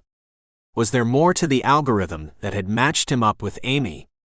The scientists had claimed that the matching criteria almost guaranteed mutual attraction, though Joshua couldn't quite believe it. It didn't really matter why he was drawn to Amy, but boy did he enjoy this. Being imprisoned in Amy's mouth while her hands played with his balls felt like being engulfed in a cave of heat and wetness. He could barely believe that the woman sucking him with such passion and skill was the same he'd recoiled from when he'd first seen her. Fuck, no girl had ever sucked him like this. As if Amy enjoyed it as much as he did, which of course was impossible. And with every second, her movements became faster and her sucking more intense. And the way she scraped her fingers along his tight sack brought him to the brink of an orgasm. But he couldn't allow that. No. When he came, it would be inside Amy's pussy. Knowing he couldn't last much longer, Joshua pulled up Amy's head until his cock popped from her lips. With big eyes, she met his gaze. "Don't you like it?" she murmured. He bent down to kiss her on the lips. "I like it too much." "Then why did you make me stop?" He pulled her up onto his lap. "Because I want us to come together." "Oh." He caressed her breasts. "So why don't you take off the rest of your clothes?" She lifted herself off him and started taking off her pants, while he rid himself of his shoes so he could pull off his pants completely. He sat there naked and watched her until she stood before him in only her panties. She lowered her lids as if she was suddenly shy. "Something wrong?" he asked. "I don't have any condoms."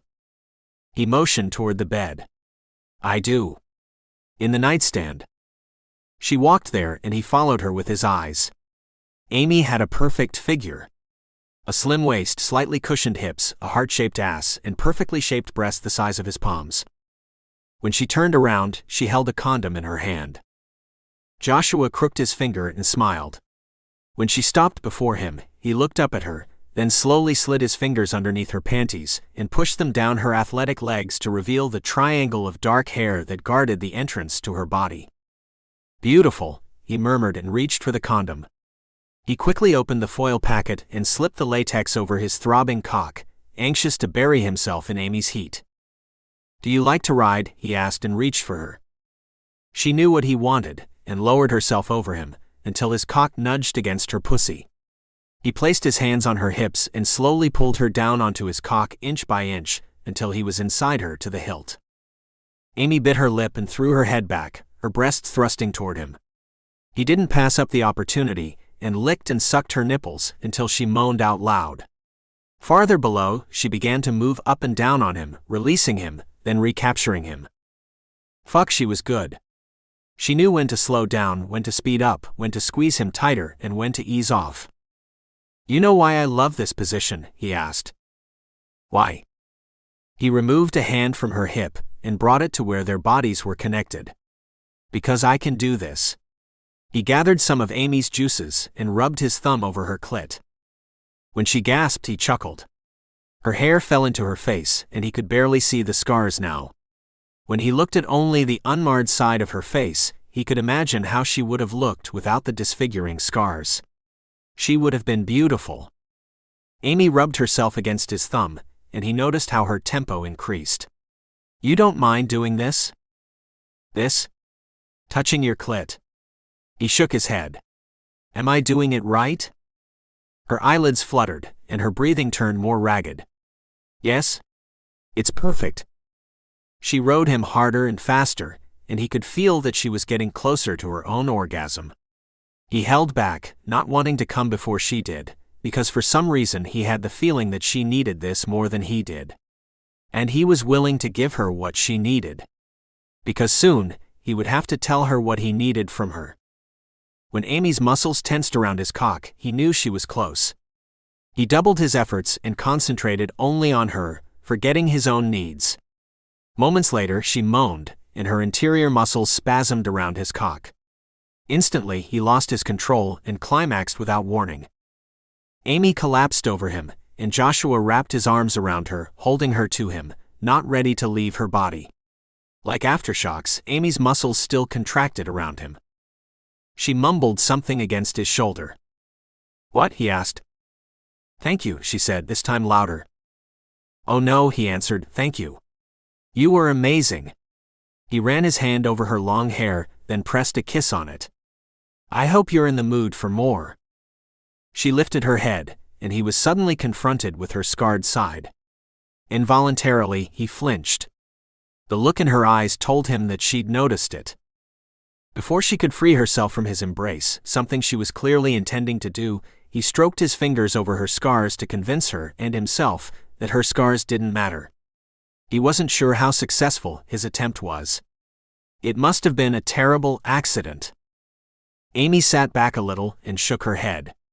It wasn't an accident. Chapter 12. Fatal Attraction. What happened to you?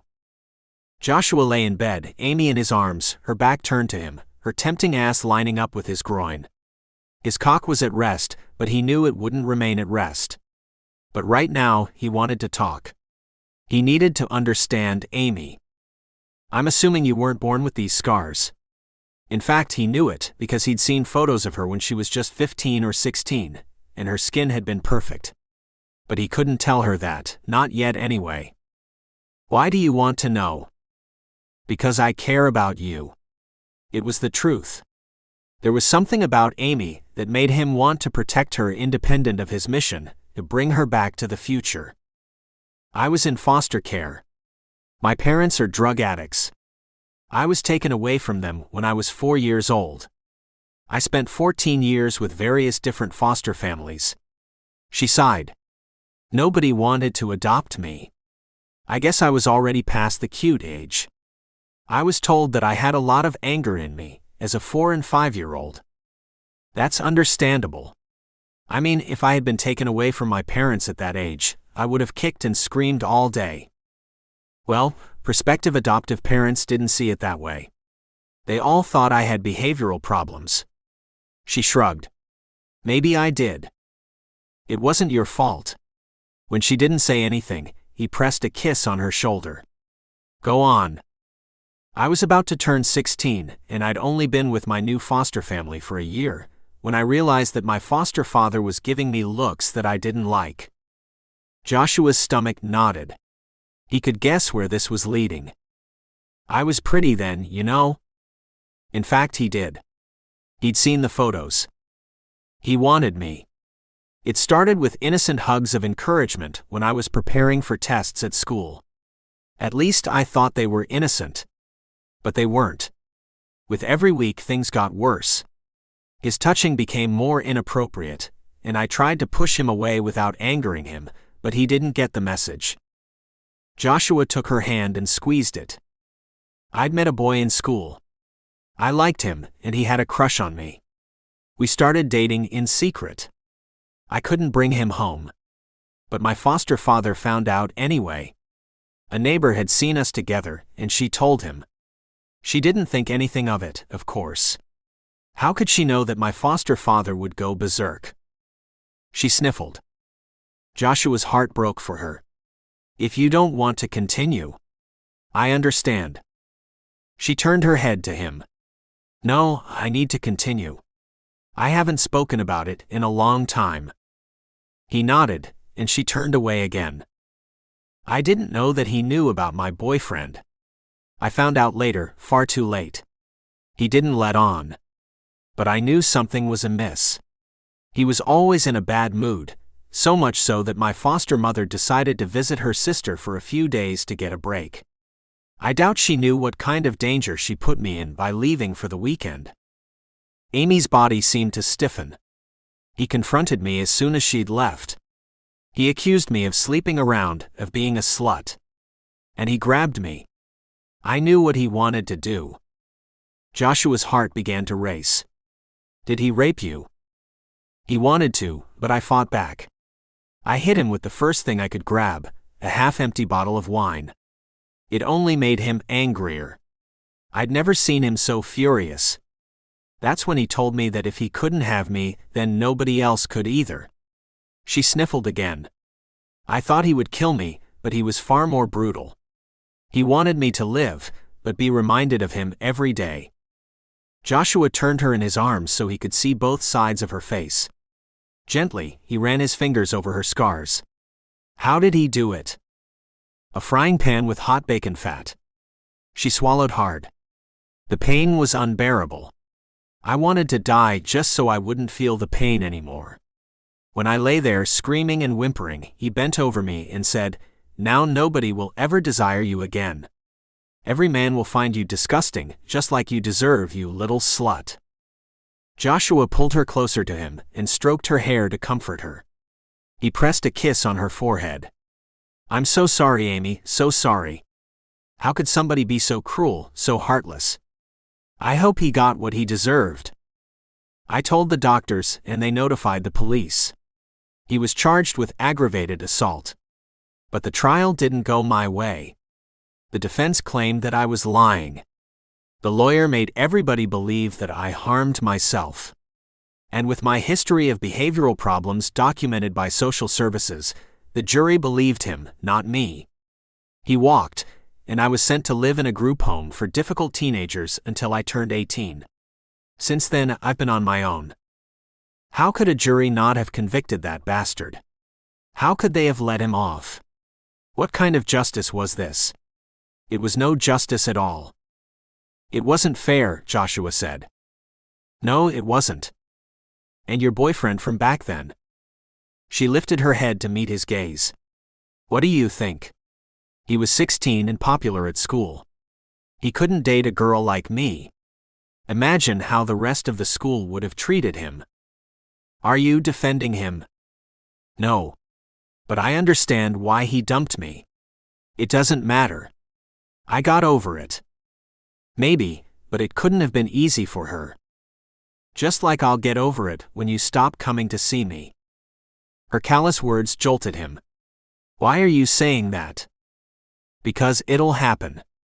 You're too good-looking to date somebody like me. And now that you've had me, the novelty will wear off." "Novelty? I think I'm going to be offended now," he said and sat up in bed. "What do you think we just did here?" Amy sat up too, and the sheet dropped to her waist. "We had sex." Joshua stared at her. He knew what she was doing. She was building a wall around her so she wouldn't get hurt again. She'd shared her story with him, and probably regretted having let him get this close. "Then I guess I have my work cut out for me." She gave him a quizzical look. "Doing what?" "Showing you that he cared about her." No, she wouldn't believe it. He didn't even believe it himself. He didn't understand what he felt for her. Was it pity? Was it the same kind of feeling he had when he came across a wounded animal and nursed it back to health? Perhaps. "Showing me what?" she asked defiantly. "That you're different from other guys?" "I am different." How different she would find out soon. "But that's not what I want to show you." "Then what?" "I want to show you that you too have something important to contribute to this world. You deserve affection and respect just like anybody else. And love," but he didn't know whether he would be the one who could give her the love she needed, because he didn't know if he could ever truly look past her external scars. And only somebody who could truly love her for who she was would be able to help her heal her internal scars. Maybe once he'd brought her to the future, there would be somebody who could love her. Joshua put his hand on her nape and pulled her face to him, while he put his other hand around her back. So tell me something. Have you ever slept with the same guy more than once? Stunned, her eyes widened. Why are you? So you haven't. No wonder you think I'm just gonna go away after having sex with you once. He chuckled. I'm not an only once kind of guy. You know why? Why? Because it gets better the more often you do it. He moved his hand up her torso to her breasts, caressing the supple flesh. Slowly, he pressed her back onto the mattress. Now be a good girl and let me take care of you. Chapter 13. A series of unfortunate events. Sunday, April 6, 2025. Amy woke later than usual. It was no surprise. She'd slept well in Joshua's arms. His closeness was comforting and gave her hope that maybe good things were finally happening in her life. She showered, glad that there was hot water, rather than the cold one she had to put up with at home, when several of her roommates had already showered before her. Besides, it was a luxury to have nobody bang on the bathroom door to ask her to hurry up. By the time she was dressed and ready to leave, Joshua was stirring, but she decided not to kiss him goodbye. Instead, she snuck out before he was fully awake. She didn't want him to see her in the light of day, scars and all. What if he regretted the previous night? It would only rob her of the feeling of happiness that was blooming inside her, because despite all the things he'd said to her, she wasn't sure he meant them. If he did, he knew where she would be, at the coffee shop. And if he came to see her there again, she would be ecstatic. But if he didn't, she would at least have the memory of a beautiful night. Amy took the bus back to her place and unlocked the door to the apartment building. It was relatively quiet inside, which wasn't unusual for a Sunday morning. After all, most of the students living in the apartments were probably out partying all night and hadn't come home until the early hours of the morning, and were still sleeping. The elevator was out of order as usual, so she walked up the 2 flights of stairs. In front of apartment 3F, she stuck her key in the lock. The lock was sticky as so often, but after the second try she managed to unlock the door. She pushed it open and hit her head against the door. Annoyed, she pushed again and lifted her head to look more closely, why the door was only opening a few inches. The chain was set from the inside of the apartment. Damn it. She didn't want to wake her roommates, but she didn't have a choice. One of them had accidentally set the chain without making sure that everybody was at home. Hey, anybody awake? She called out through the gap between door and frame. There was no answer. Sighing, she tried again, this time louder. Hey, it's me, Amy. The chain is on. Can you unlock, please? This time she heard a toilet flush. Then the sound of footfalls. Hey, it's Amy, let me in, she called out again. A moment later the footsteps became louder, and finally, Paula appeared in Amy's field of vision. Hey Amy, she said, frowning. Sorry to wake you, but can you please just remove the chain? How often did she have to ask for it? Wasn't it obvious that she couldn't get in? Yeah, about that. Paula started without making any attempt at removing the chain and opening the door fully. What's going on? You didn't pay the rent. But I was gonna pay this morning, Amy interrupted, feeling panic slither up her spine like a snake. I've got the money now. Paula sighed. It's too late. We voted last night to replace you. What? Dread filled every cell of her body. Yeah, you're constantly late with the rent. You're not reliable. But you can't just lock me out, Amy protested. We can, and we did. You're not on the lease. We had another girl move into your room last night. Sorry. Paula shrugged, and it almost looked like she wanted to say something to console her, but then she tipped her chin up. We packed your things. All your stuff is on the first floor in the corner cupboard next to the mailboxes. Tears welled up in Amy's eyes, but she tried to push them down. But what am I gonna do? I have nowhere else to go. Paula shook her head. Not our problem. You had enough warnings. Paula leaned in and dropped her voice. If it had been up to Tracy, she would have kicked you out a month ago. Amy held her breath, knowing that if she breathed, she would burst into tears.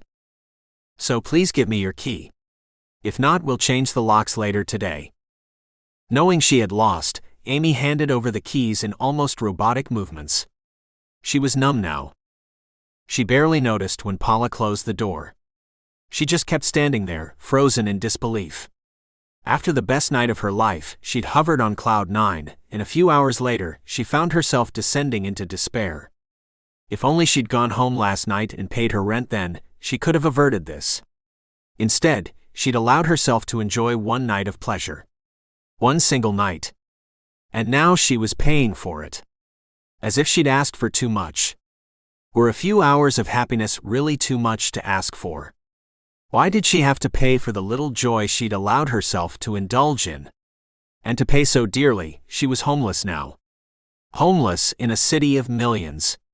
What would she do now? Chapter 14. In the midnight hour. Joshua parked half a block away from the Happy Grind coffee shop. When Amy had gotten up in the morning and taken a shower before leaving, he'd pretended to be asleep. He had no idea how to face her after their unexpected night of passion. He didn't know what it all meant. Yes, the Institute for Time Travel had used a scientific method to select which men were paired with which women from the past to assure maximum compatibility. Did they know something he didn't know? After all, he wasn't attracted to Amy, yet his body had reacted contrary to his mind. She'd made him harder and hornier than he'd been in a long time. At first, he'd blamed it on the fact that Amy had looked at him as if he was her hero. What man didn't like basking in the admiring gaze of a grateful woman? And grateful she'd been. More than he'd expected. Her lips around his cock had been out of this world amazing. No wonder he'd fucked her. What man wouldn't? And her body was perfect, maybe a little too thin, but that was something easily changed with the right nutrition. Something she would never have to worry about in the future, because every citizen received an allowance that covered their basic needs: food, shelter, healthcare. He'd loved the feeling of cradling her as she slept in his arms. A protectiveness had come over him when she'd told him how she'd obtained her scars. While he'd made love to her a second time, he hadn't even noticed her scars, but later, when she'd stirred, he'd seen her face in the harsh morning light, and he'd shuddered and chosen the easy way out, to pretend he was still sleeping. All day he'd pondered what to do about Amy. Could he in all good conscience take her to the future with him, letting her believe he cared about her, when he had no idea what was going on inside him, how he felt about her? The odd thing was how his body had behaved after Amy had left his bed. He'd yearned for her to be back in his bed, back in his arms. And at every recollection of their night of sex, he'd gotten aroused all over again. Still, he'd stopped himself from going to visit her at her flat or at the coffee shop, unsure what to say to her. Because the truth of it was that he loved having sex with her. And that couldn't be right. He was supposed to want a relationship with the woman assigned to him, not just sex. And if Amy found out about his thoughts, surely she would push him away, not wanting to be used just for sex. He felt like a complete bastard. All day he'd battled with his conscience, hoping to come up with his next step. One consolation was that they'd given him 6 months to get to know Amy before he had to make a decision. Maybe after a few months, her scars wouldn't repel him the way they did now. Maybe the attraction would develop, eventually. He had to trust in that, or the next few months would be miserable. Joshua took a deep breath. He felt bad that he hadn't talked to Amy after their night together, and he didn't want her to feel that he'd used her simply for sex. He wanted her to know that he wouldn't dump her unceremoniously. That's why he'd finally driven to the coffee shop. Through the windows, he saw Amy tidying up the shop and turning the sign on the door from open to closed. Any minute now, she'd come out. He would apologize that he hadn't contacted her earlier and make up some excuse. And after a few kisses, he would drive her home and promise to take her out for a proper date later in the week. Happy with his plan, Joshua stared at the door to the shop. The light inside was switched off, but the door wasn't being opened. From what he knew about the shop, there was no back exit, so why was Amy not coming out? Joshua waited another 3 minutes before he got out of the car, locked it, and walked across the street. At the coffee shop, he tested the door, but it was locked. He pressed his face to the glass to look inside, but he couldn't see Amy from his vantage point. Worried now, he knocked on the glass door. Finally, he saw a sliver of light inside the shop. It looked like a door to a back room was being opened slightly. Moments later, he recognized Amy. He knocked on the glass again. "Amy, it's me, Joshua," he called out, hoping she recognized him despite the burned-out streetlight behind him. Amy came out from behind the counter and walked to the door, unlocking it. He pulled it open and took a step toward her. "Joshua," she said, her voice low. "Hey Amy, what are you still doing here?" "Sorry I didn't call or come by earlier," he started when he ran his eyes over her. His gaze caught on her clothing. She wore a long t-shirt and loose-fitting jogging pants, but only socks, no shoes. "What are you doing here?" she asked. "Looking for you, what else?" Then he took a step into the shop and let the door fall shut behind him. "Oh ahem," she said, looking embarrassed. "I still have to tidy up here. Why don't you come by tomorrow? I work the afternoon shift from 1 till 5. Something wasn't right. He could sense it. Amy was trying to get rid of him, as if she was trying to hide something from him. Or didn't she want to see him anymore after their night of sex? Was he just a one-night stand for her? Joshua glanced past her to the door she'd opened. The room was a storeroom, and now, as he focused his eyes on it, he noticed that on the floor lay several of the seat cushions that normally graced the chairs in the coffee shop. It looked like a makeshift bed. "Ahem, yeah, so does tomorrow work?" Amy asked, trying to get his attention as she shifted in an obvious attempt to block his view toward the storeroom. But she wasn't tall enough for this. Besides, he already knew what was going on. "Are you sleeping here?" He hadn't wanted to sound like he was accusing her, but the words just spilled out. "Please, Joshua, just go. We can talk tomorrow." He shook his head. "Tell me what's going on here." Tears welled up in Amy's eyes. "I lost my room." Immediately, Joshua pulled her into his arms, feeling the need to comfort her. "How?" She sniffled. "I was late with my rent. They locked me out." He stroked his hand over her back. "They can't just do that." "They can. I'm not on the lease. They gave me 5 extra days to come up with the money, and I was able to scrape it together." A sob tore from her now. "I was supposed to pay last night, but I didn't get home till this morning, and they'd already given my room to somebody else." Fuck. In the historical records he'd studied about Amy, there'd been no note that she'd been thrown out of her shared apartment, because in that timeline she'd never met him. It was clear to him in an instant that it was his fault that she'd been locked out. Had he not made love to her last night, she would have gotten home in time to pay her overdue rent. Instead, she now had to sleep in the storeroom of the coffee shop. "You can't stay here." She lifted her head from his chest and stepped out of his embrace. "I have nowhere else to go. Please don't tell anybody. My boss can't find out or I'll lose my job too." Her face was a mask of panic and fear. And desperation. Seeing her like this broke his heart.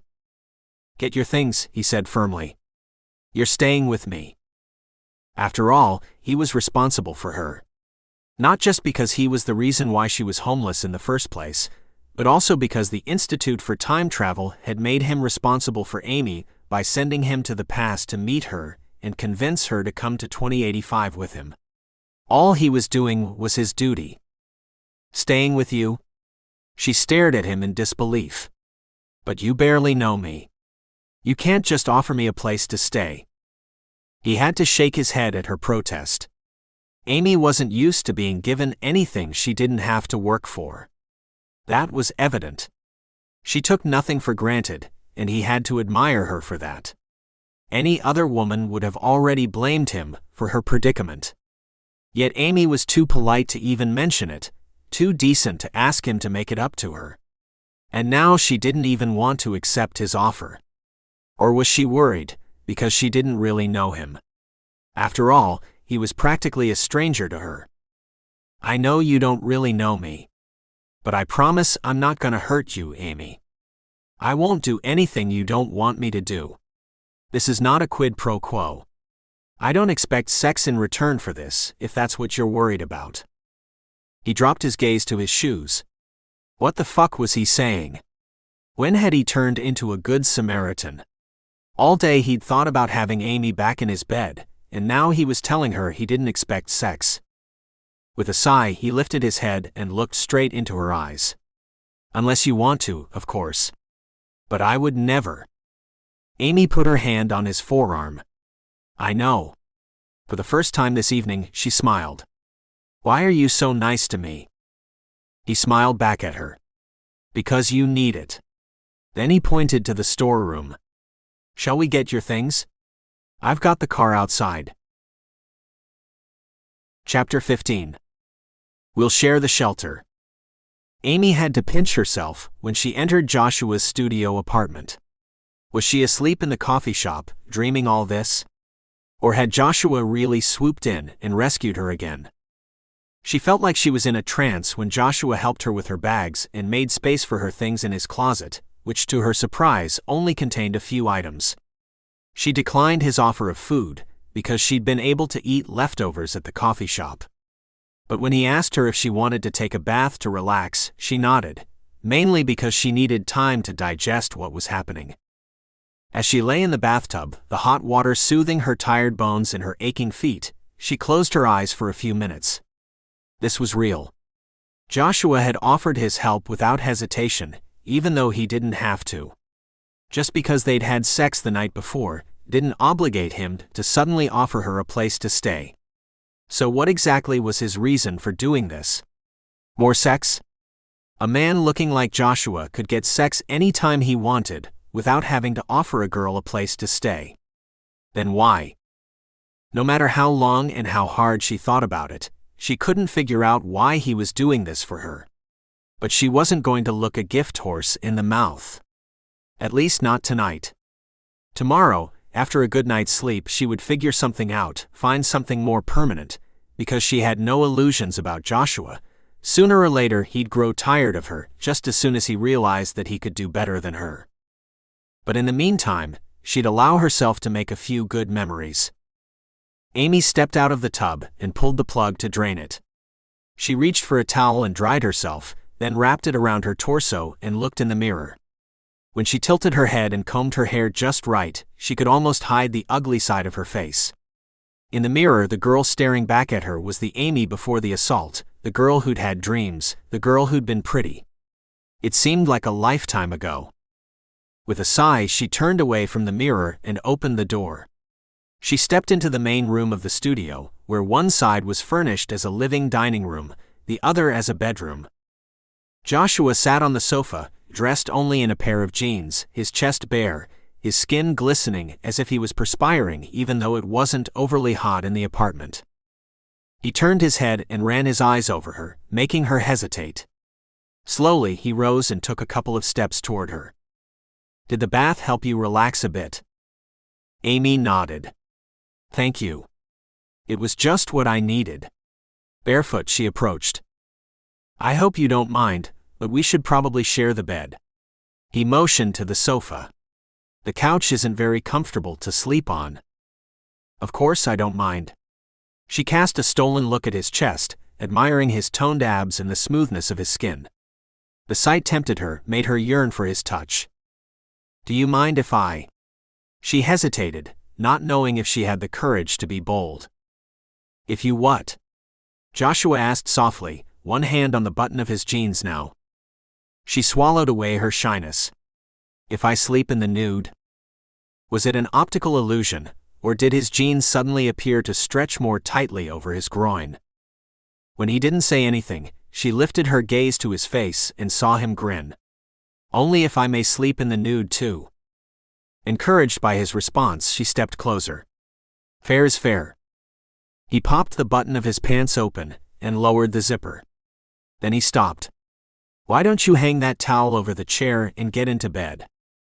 Slowly, Amy released the towel where she'd tucked it in and pulled it off her, before she draped it over the chair so it could dry overnight.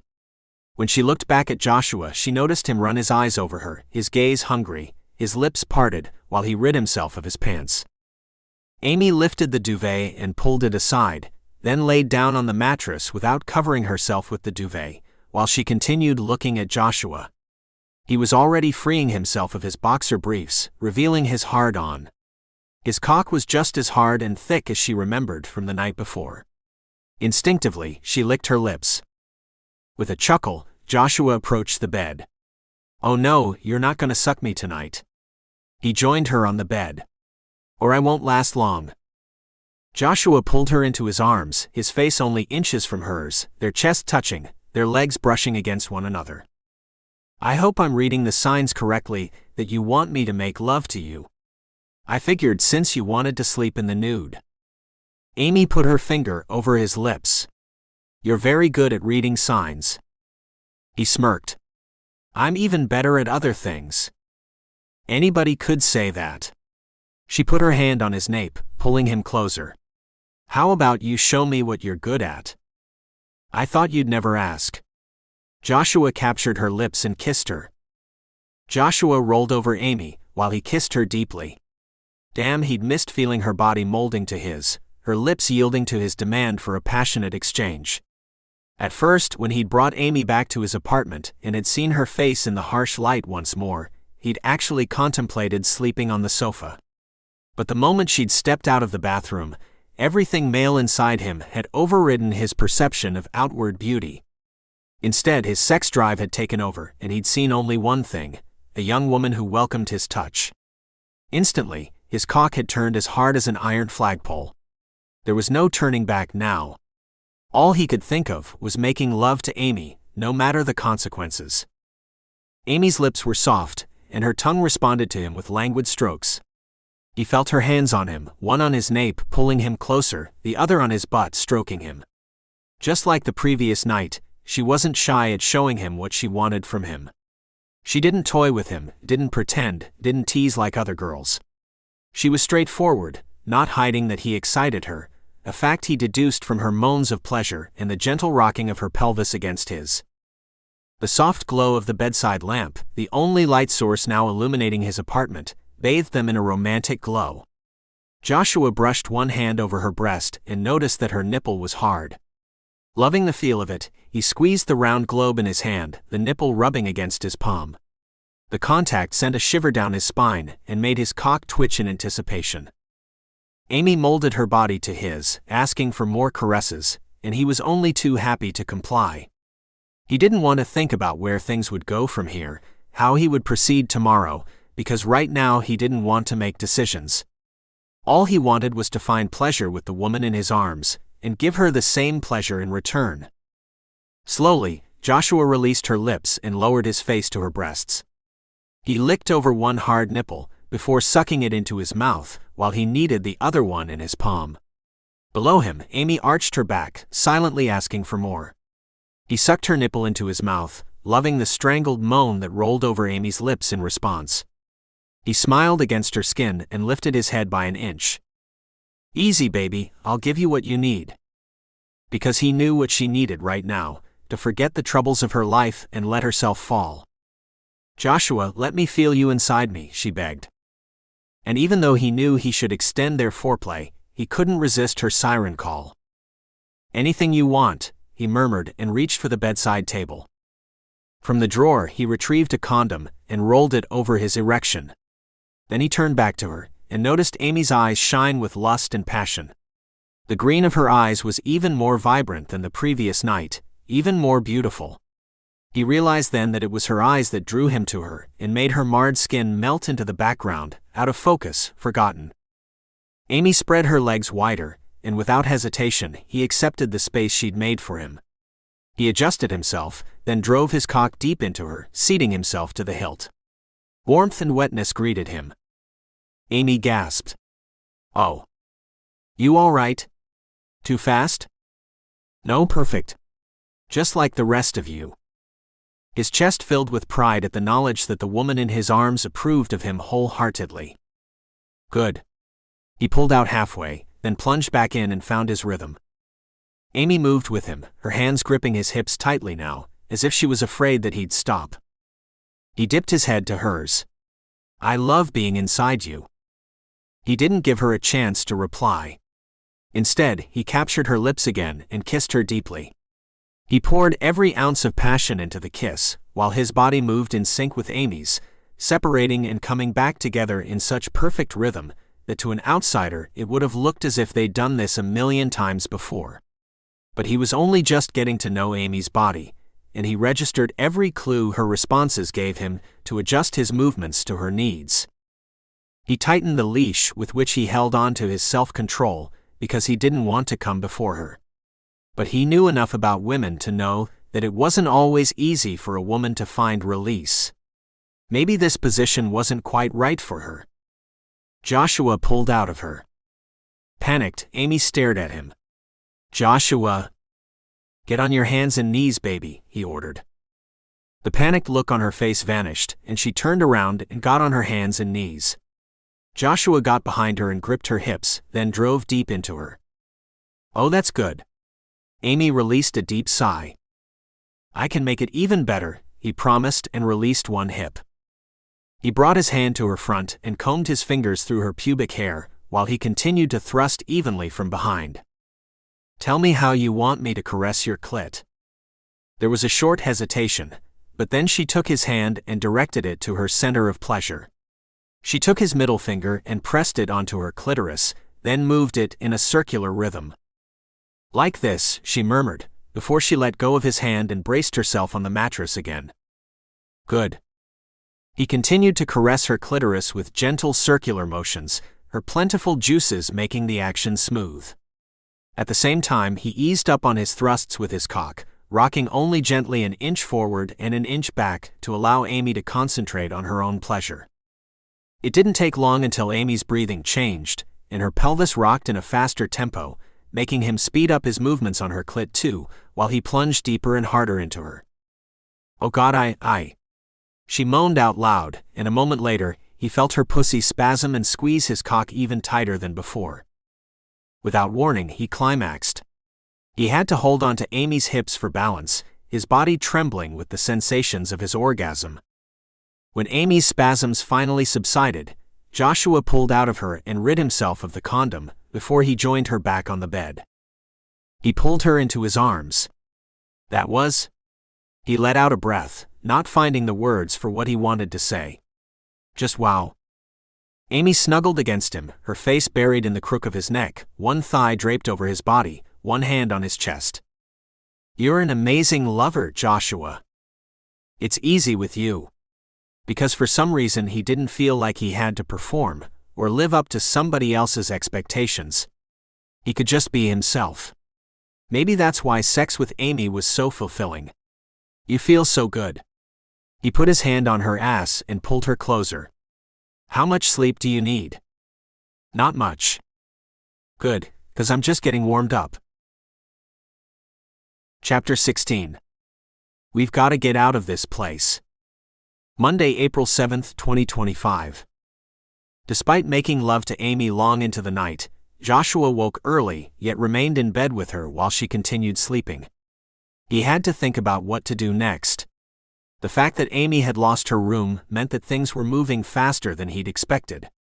Considering her financial situation, chances were that Amy would have a hard time finding new accommodations. She would have to stay with him. And while he certainly enjoyed the physical benefits of that arrangement, he wasn't ready to commit to a long-term relationship with her. And he didn't want to lead her on either. It wasn't fair. The more he thought about it, the more it became clear that it was best to tell her about the future now, and convince her to come to 2085 with him sooner, rather than wait until his 6 months in 2025 were up. In 2085 she would have a chance at a carefree life, without financial worries to cloud her judgment. And if, once back in the future, he still felt sexually drawn to her and she to him, maybe they could take this a step further. However, if they weren't meant to have a lasting relationship, at least Amy would be alive and not die in the upcoming pandemic that would wipe out over 50 million people worldwide. And there would be plenty of young men in 2085, men who weren't time traveling back to 2025, who were looking for a wife who could bear children. Even though he knew now what he had to do, he hated himself for his doubts about Amy. At least with himself he could be honest.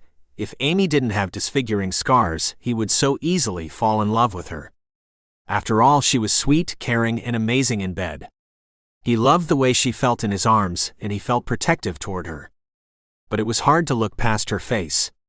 He knew it meant he was shallow and a jerk for thinking like this. However, all his previous girlfriends had been beautiful, stunning even, and right now, he couldn't see himself introducing Amy to his friends and family. Would they talk about them behind his back? Would they make fun of her and him in the same breath? Could he live with that? Fuck. He wished he didn't have these thoughts. But maybe the first step to overcoming these obstacles was to acknowledge that they existed. Feeling a little better about the situation he was in, Joshua got out of bed as quietly as possible and took a shower. When he was done and getting dressed, he heard Amy stir and looked over his shoulder to the bed. She lifted her head. "What time is it?" "Early." He slipped into his shirt and started to button it. "I'll go get us some breakfast." "Don't go anywhere. I'll be back in 20 minutes. She sat up, and the sheet slipped down to her waist, exposing her naked breasts. Instantly, something inside him stirred, and he recognized it as lust. He ripped his gaze from her beautiful curves and looked into her eyes. "I'll try to be back in 15. A soft smile formed around her lips, and she looked almost beautiful. He had to force himself to walk toward the door instead of the bed, and left the apartment. The coffee shop around the corner was busier than expected, and it took him 25 minutes before he entered his studio again, 2 cups of fancy coffee and a bag of pastries in his hands. While the door fell shut behind him, his gaze drifted to the bed, but it was empty. For a moment shock charged through him, but then he heard sounds coming from the bathroom and he began to relax. Amy was still here. He wasn't entirely sure why that fact filled him with joy, but it did. He was starting to care about Amy, like he cared about a good friend. Well, a friend with whom he had sex. By the time Amy came out of the bathroom, now dressed in a pair of jeans and a tank top, her hair still wet from her shower, he'd cleared the coffee table and set the coffee cups and pastries down on it. "Thank you for getting breakfast." She smiled at him and sat down next to him on the couch. He leaned toward her and kissed her gently on the lips, before he reached for his coffee and settled back in the cushions. It was time to tell her the truth about why they'd met and who he really was. "There's something I need to tell you," Joshua started, suddenly feeling nervous about what was ahead of him. Amy almost choked on her first sip of the latte that Joshua had brought for her. She noticed his serious facial expression, and her heart sank. He probably regretted now that he'd offered her to stay at his place, having acted in the spur of the moment, and was looking for a way to get her to leave. She should have known that her luck wouldn't last. Steeling herself, she set her cup back on the coffee table. "Yes?" To her surprise, Joshua took her hands into his and turned his body toward her to face her directly. "I haven't told you much about me, and there's a reason for that. But with all that's happened since we met, and with you having lost your room because of me." "It wasn't your fault," she protested automatically. But he shook his head and smiled at her. "No, it's my fault. But that's not what I need to talk to you about. It's about where I'm from. Or rather when." Her forehead furrowed. "What do you mean?" He took a visible breath. "Now this might sound fantastic, but it's the truth. I'm from 2085, and I've traveled back in time to save you from a pandemic and take you back to the future with me." All air rushed out of her lungs and she freed her hands from his while she moved back on the sofa. Already, she was shaking her head. Disappointment rushed through her. How cruel of him. She would have never pegged him to be so heartless, but to come up with such a cruel prank could only mean one thing. "You went through my sketchbook. You saw what I'm drawing. How could you?" She jumped up. Joshua rose from the sofa and stared at her as if she'd gone crazy. "What sketchbook?" "Listen, I don't know what you're talking about. But you have to believe me, I'm from the future, and I'm here to take you back with me so you won't die in the pandemic." "Drop it, Joshua." Tears threatened to cut off her airways, but she forced them down and looked around the studio. She spotted her backpack. "I don't need you making fun of me." "I'm not making fun of you, Amy. I would never." She glared at him. "Wouldn't you?" She reached for her backpack and pulled out her sketchbook. She opened it and turned back to him, showing it to him.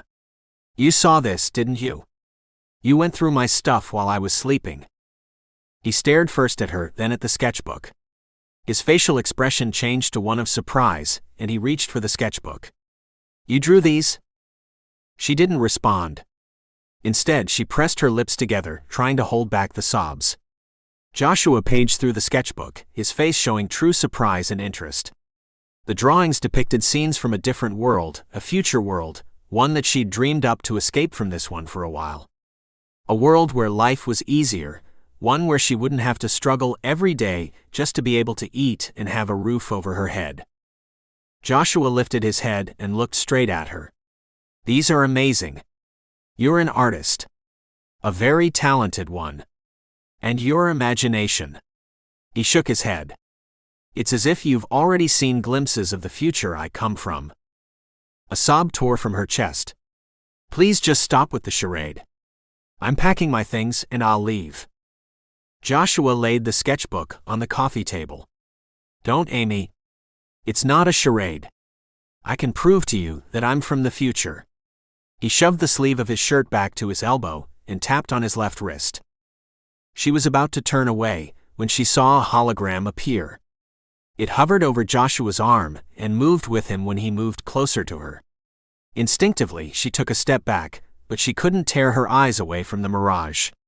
She'd watched sci-fi shows on television and was familiar with holograms, but she knew that they didn't really exist outside of a movie studio. For certain, no person could project a hologram from his or her naked wrist. Because there was no electronic device on Joshua's wrist that could have conjured up such a thing. Amy wasn't sure she knew how long she'd stared at the hologram when Joshua finally spoke again. "It's called a holocom. In my time, everybody over the age of 5 has one on their wrist. It carries all our information, our medical history, it does everything a smartphone does, and so much more." "But there's nothing on your wrist," she protested, still skeptical. "Is it implanted?" He shook his head and grabbed his left wrist. The hologram disappeared, and he turned the palm of his right hand to her. In it lay a rigid gold-colored bracelet not wider than an inch. She stared at it in disbelief, then looked back at his wrist. "But your skin is much darker than this holocom. So why hadn't she noticed this on his wrist before?" "That's because it changes its color and texture to whatever my skin looks like.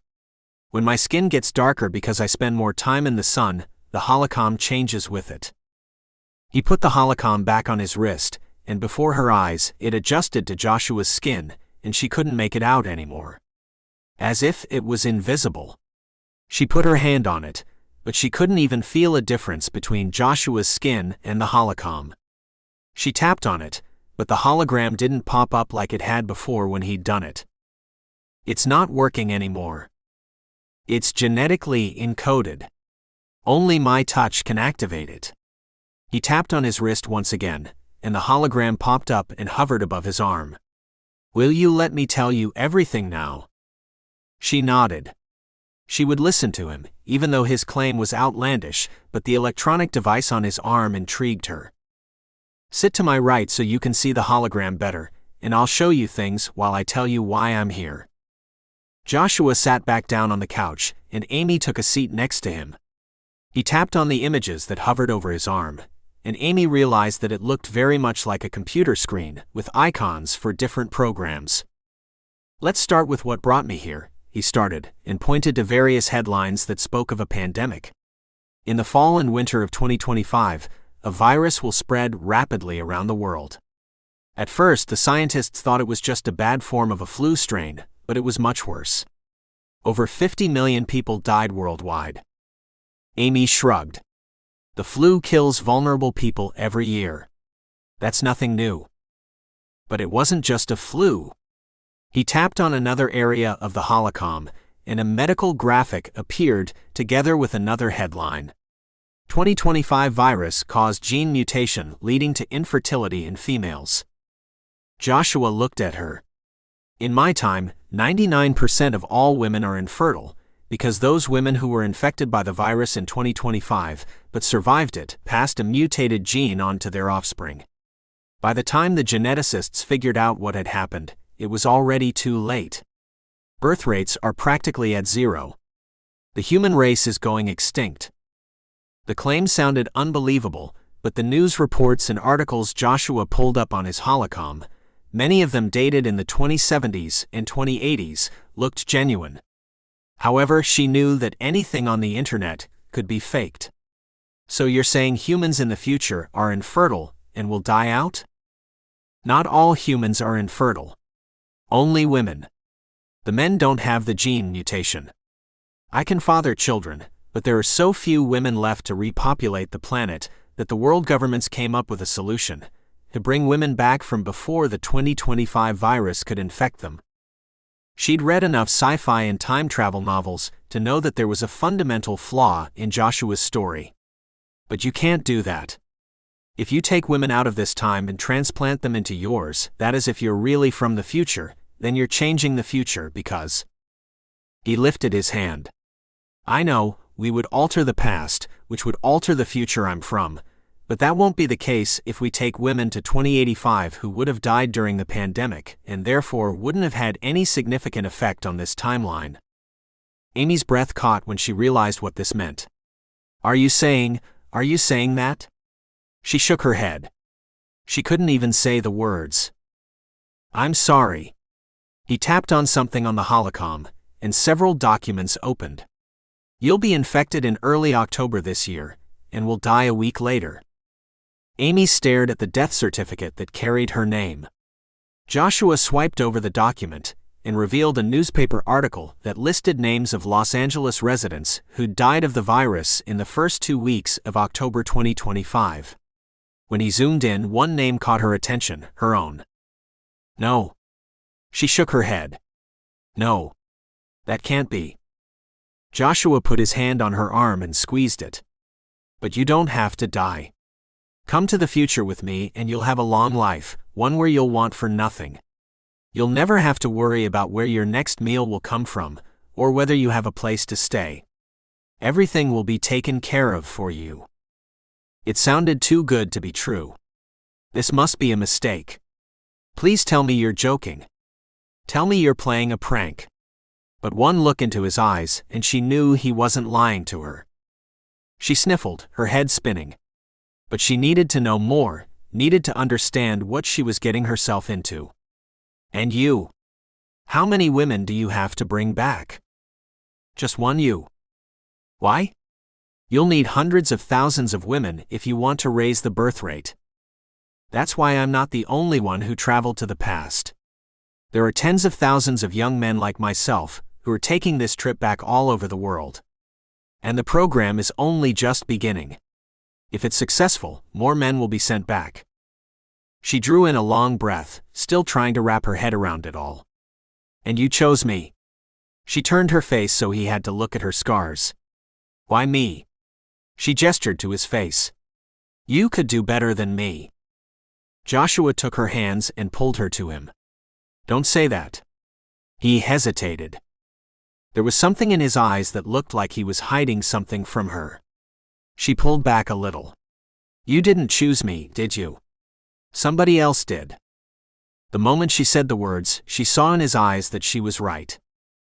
Joshua nodded, looking somewhat embarrassed. We were chosen for each other because our genetics and personalities provide the best chance of being an ideal match. Not just to produce children, but also to... Again, he hesitated. To fall in love. I understand. It was sobering to hear that it had all been initiated by somebody other than Joshua. Did they force you to do this? They. You mean the Institute for Time Travel? No, of course not. I volunteered. Just like all the other guys. But you didn't get to choose which woman to bring back, did you? He sighed. That's true. But you and I, we have chemistry. You can't deny that. He took her chin with his thumb and forefinger and brought his lips close to hers. In fact, I believe we set the bedsheets on fire last night. She had to smile. I guess we did. He kissed her gently, before releasing her again. So when are you supposed to take me back to the future? Before September 29th. But given that there isn't anything holding you here, we can go earlier. Tonight, tomorrow, at the end of this week. Next month. Whenever you're ready. It was sudden, but Joshua was right. She didn't have anything to hold her here. But she had to find out more about the future first, before she could leave the past behind her. Tell me more about the future, she demanded. 17. A farewell to friends. For hours Amy asked questions and Joshua answered them. The more he told her about the future, the more she was certain that he wasn't lying. His answers remained consistent, no matter how often she asked. The things he showed her on his holocom, pictures of the future, newspaper articles and government records of events still to come, helped her believe in his words. Nobody would go through so much trouble to set up such an elaborate prank. The technology of the holocom alone was far too advanced for a college-aged guy like Joshua to own. Maybe a tech billionaire could somehow get a fancy prototype like this made, but even then, she doubted that it would work like Joshua's holocom worked. How does it change its color and texture to adapt to your skin? Amy asked. There's a technology that was developed from the stem cells of chameleons. Just like they adapt to their environments, so does the holocom. If you come to the future with me, they'll fit you with one too. What else is it used for other than like the internet? You can make payments with it because it's connected to your funds. And any doctor can access your medical history in case of funds, she interrupted. But I have no money. Every citizen of the world receives a basic amount that covers things like food and shelter. Healthcare is free, so you'll never have to worry about that. She was surprised at that. Why would a government be so generous? Does that mean people don't work anymore? No, they work, but in jobs they enjoy. Many of the menial and back-breaking jobs are automated. By giving people enough money to take care of their survival, they've been given the freedom to educate themselves, work in jobs that fulfill them, and have enough time for enjoyment, self-fulfillment, and innovation. Self-fulfillment and innovation. Joshua nodded toward her sketchbook. You could devote your time to your art, learn everything you want to learn, and be an artist if you want. The freedom this thought awakened in her was indescribable. What would it be like to not have to worry about survival anymore? It sounds like heaven. He chuckled. Don't get me wrong. Not everything in the future is perfect. The worry for our species' existence has put a damper on things. The population is aging, which brings a lot of problems with it. Life experiences aren't passed down to the next generation anymore, because there barely is a next generation.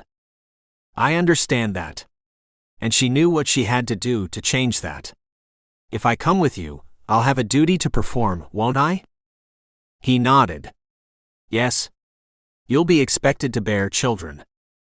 Images of The Handmaid's Tale suddenly popped into her head. What if it was like that? What if she would simply be a broodmare? There's something I need to know. Ask. She took a deep breath. Will I be passed around to different men, so everybody gets a chance at having a child? The thought made her shudder. Joshua jerked back, shock on his face. He quickly shook his head. No. Of course not. When it comes to relationships and marriages, 2085 is still very much the same as 2025. You'll be with the person you love. And nobody expects you to pop out a baby every year. No. That's not what this is about. Yes, the Institute for Time Travel hopes that the women from 2025 will bear at least 2 children, hopefully 3 or 4, to give civilization the boost it needs. But it's still your choice and that of your partner. Oh. Relief flooded her. And there are still divorces. Couples still cheat on each other. But there are also happy marriages. My parents have a wonderful relationship. And nobody cares any more about the color of your skin. You mean there's no more racism? That astonished her. No.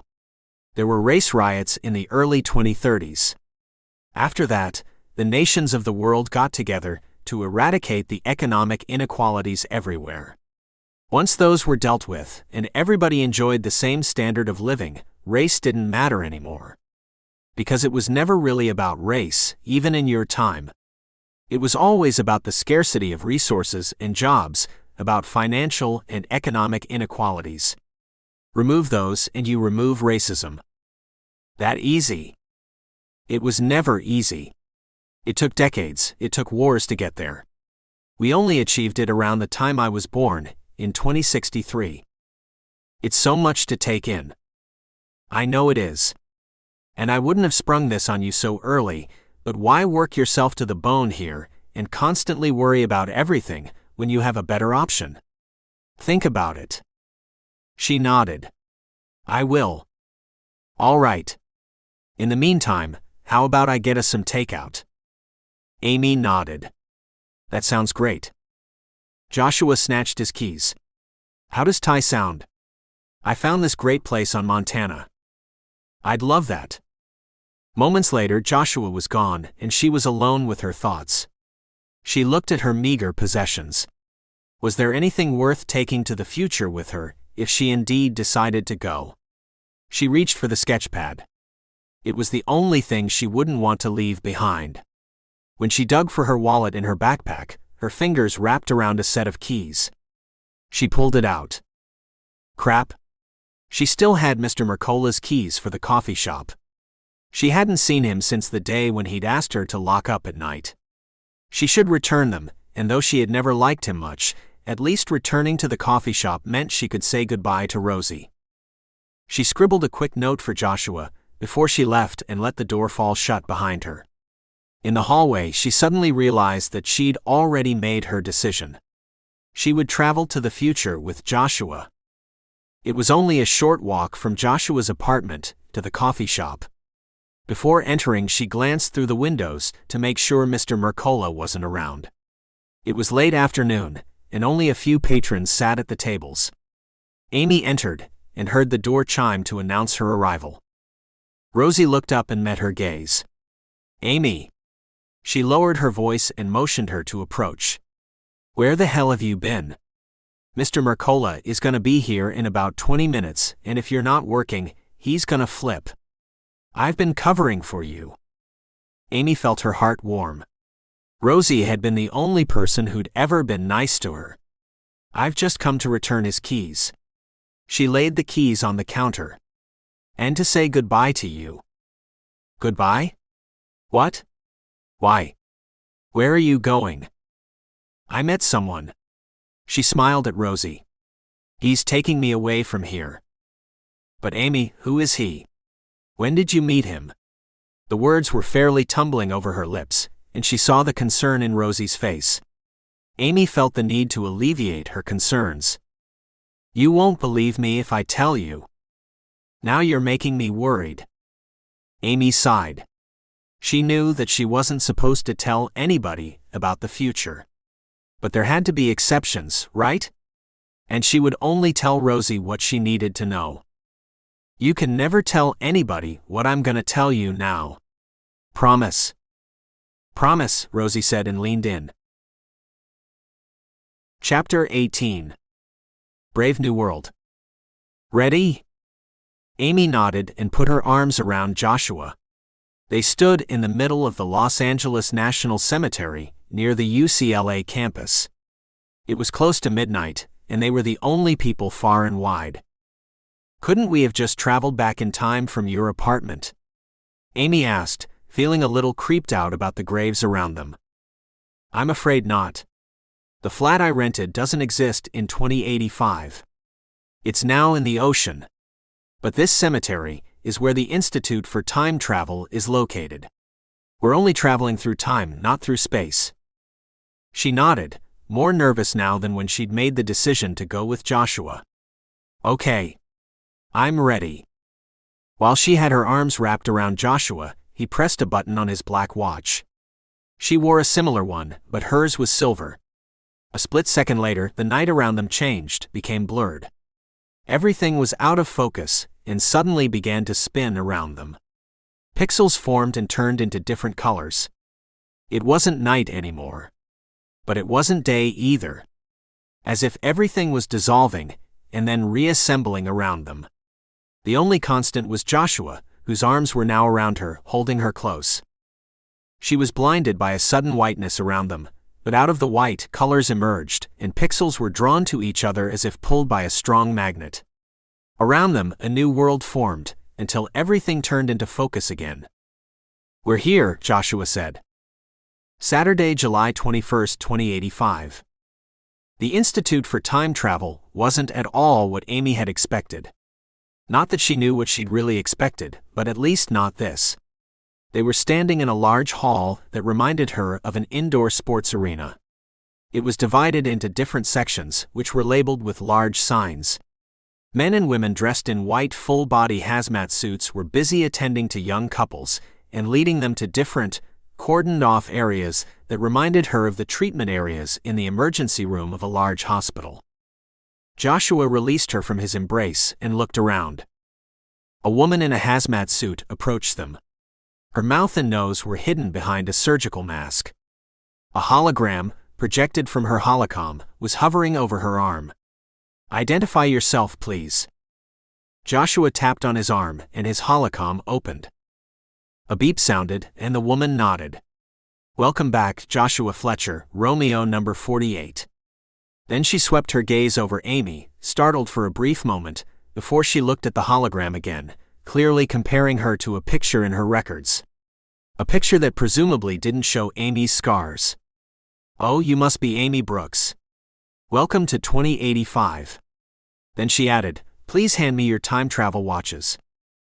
Amy removed the silver watch Joshua had given her to time travel, and Joshua did the same and handed both to the woman. The woman pointed to a sign that said New Arrivals 1 to 50. "Please line up behind this sign. You're number 48, and will undergo a medical examination before you'll be led to your quarantine quarters." "Quarantine?" Amy asked and glanced at Joshua. He furrowed his forehead. "I wasn't aware we'd be quarantined," Joshua said, addressing the woman. "I'm afraid it's necessary. A few hours ago, we had an arrival who showed symptoms of an infectious disease from 2025 and are therefore taking precautions." "Not the virus," Amy said, scared all of a sudden. What were the odds of having escaped the pandemic, only to get sick here in 2085? The woman turned to her, and even though her mouth wasn't visible, Amy recognized that she was smiling. "Nothing of the sort. We're just being overly cautious. You'll undergo a quick full-body scan, and there'll be a blood draw.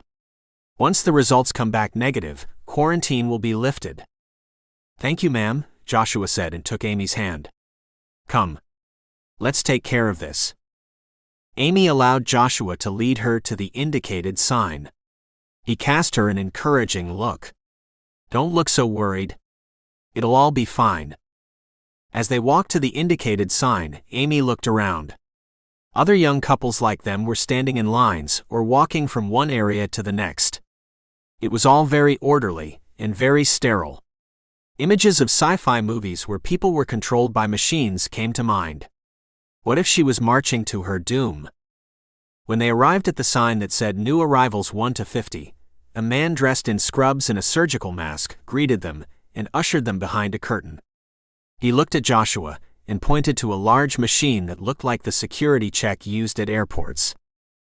"Please scan your global ID number," the man ordered. Joshua tapped on his holocom and held it over the scanner at the machine's entrance. Again, there was a beep. This time, Joshua's photo appeared on the screen next to the scanner. Then Amy saw an old photo of herself appear next to his, a photo that was taken before she'd sustained her disfiguring injury. "Joshua Fletcher, please step into the scanner," the man said. It took only a few seconds before Joshua was done and left the machine again. "Now your guest from 2025, he said and looked at the name below Amy's picture. He glanced back at her. I guess this picture is from a while ago. He pointed to the scanner. Please step inside. Amy followed his instructions. When she exited the machine, the man was already pressing a cylinder the diameter of a shot glass onto the inside of Joshua's elbow. A moment later, there was a hissing sound. Then the man removed the item and slid it into a machine where it disappeared. He tapped on a virtual keyboard before a hologram with the message "blood sample for Joshua Fletcher accepted" popped up. She barely had time to take in the technology she was faced with and realize how automated everything seemed to be when the man pressed a fresh cylinder onto her arm. She felt a sting and gasped in shock, but the pain was only temporary. Moments later, her blood sample was accepted by the machine. That's it. The results will be available in approximately 24 hours. During this time, you'll both be staying together in a self-contained pod. Please follow the signs to pods 1 to 50 at the end of this corridor. The man pushed the curtain aside and revealed a corridor.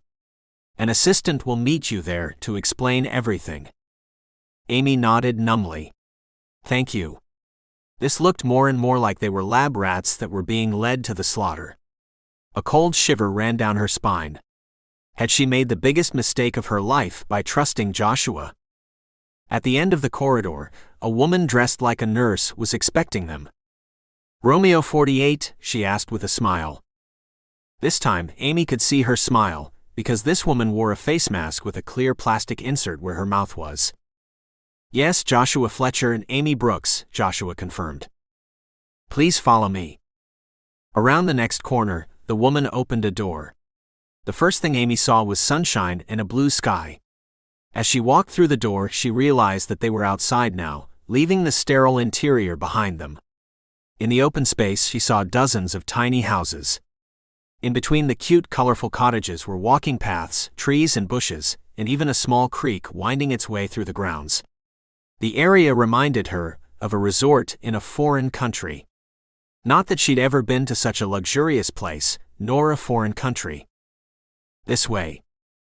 Amy turned to the woman who was directing them, and only realized now that she'd stopped walking. What is this place?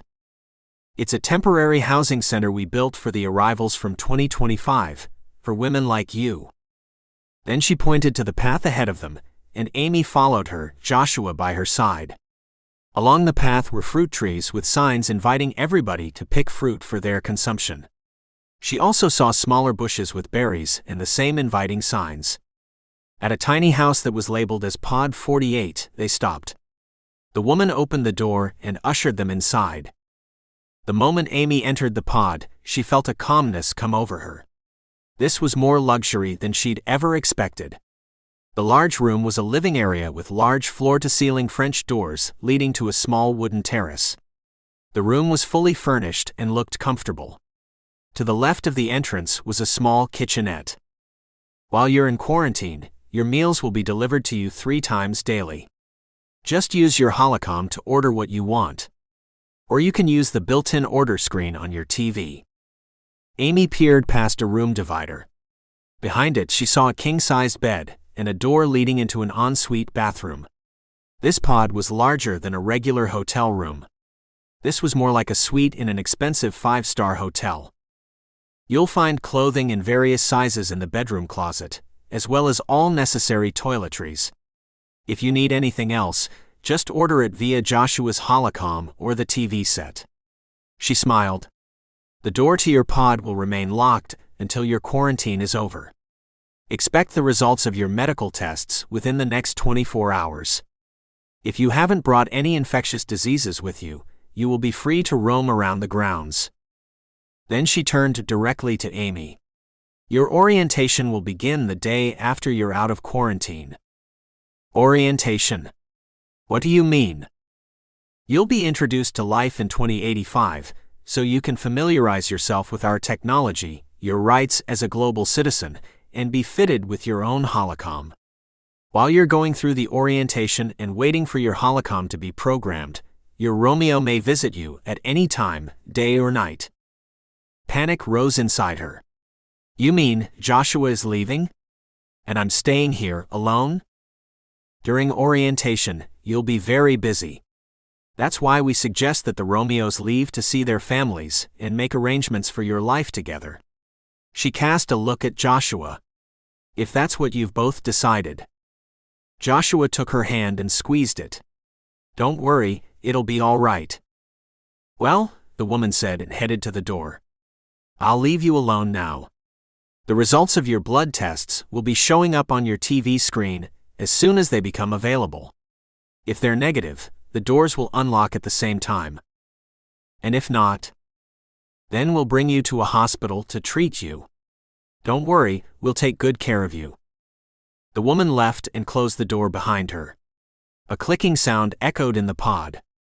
The door to the outside world was locked. Joshua saw the worry on Amy's face and couldn't really blame her. This was all new to her. Granted, he hadn't expected to be put in quarantine either, but he knew that this was done for everybody's health and safety and wasn't worried about it.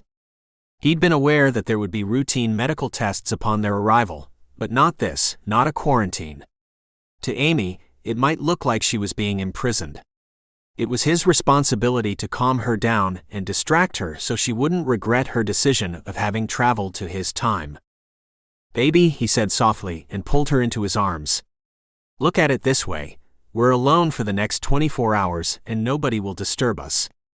He pressed a kiss to her forehead. And we can order as much food and drink as we want. He winked. No cooking involved. She lifted her head. I'm scared. In this time, I only know you.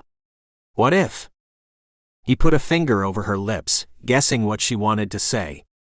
What if they didn't stay together? What if they weren't meant to be a couple? Then she would be all alone. Everything will turn out all right. I promise you. He smiled at her. Now, are you gonna kiss me, or have you decided to play hard to get? When her eyes lit up with joy, he knew he'd said the right thing. Is that all you want? A kiss? He pulled her closer to him, and slid his hand to her backside to press her to his groin, where his cock was awakening. I don't think a kiss is enough. I need a lot more than that. Tell me what you need, Amy teased, a coquettish glint in her green eyes. Darn, she'd never looked more seductive. I need to sink my cock into your hot pussy, because you make me so damn hard. Amy slipped a hand between their bodies and laid it over his growing erection. Yep. That's pretty hard. He cocked an eyebrow. Did you really have to check? No, but why miss an opportunity to touch you? You're taking the words right out of my mouth. He lifted her into his arms and walked into the bedroom with her, while he took her lips and kissed her. Impatiently, he began to undress her while Amy did the same to him. When they were both naked, Amy ripped her lips from his, breathing hard. Is it just me, or is it hot in here? It is hot. It was April when we left 2025, it's July here. Besides, the planet is a few degrees warmer than what it was in your time. How about a shower? Together? Absolutely. He dragged her into the bathroom. He had to hand it to the Institute for Time Travel. They really knew how to make a newcomer feel welcome.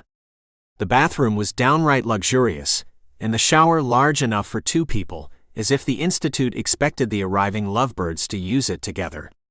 But were he and Amy lovebirds? Were they a couple? Would they last, or would the sexual fire that burned between them fizzle out quickly? He had to admit that sexually, they fit perfectly.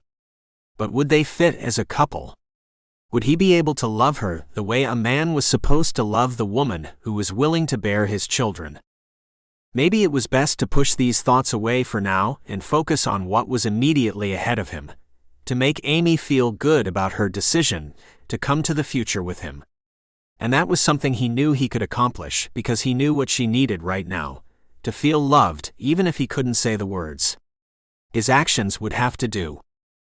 He turned on the shower and set it to a cooler temperature before he gave Amy a gentle shove. He followed her into the shower and pulled her into his arms while the water rained down on them like the rain in a jungle. He loved feeling her curves mold to his body, her chest rising and falling as she breathed, her hands caressing him, exploring him. just like he explored her, first with gentle caresses, then with a more demanding touch. Without a word, he turned her so she faced the shower wall. Amy laid her hands flat on it, while she took a step back so her ass was pointed in his direction. "Is that how you want it?" she asked with a look over her shoulder. "As if I could resist you." That was the truth. When it came to sex with Amy, he had no control, no power to deny her.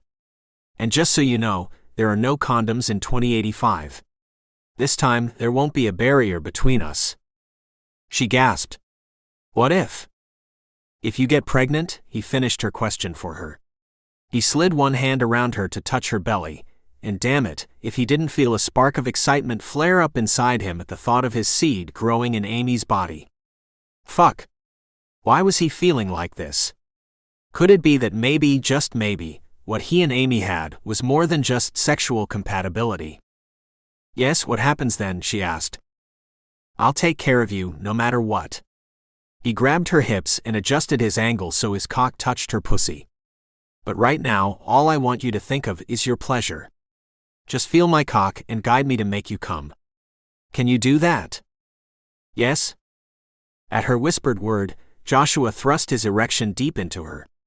Her wet heat welcomed him, and her interior muscles imprisoned him.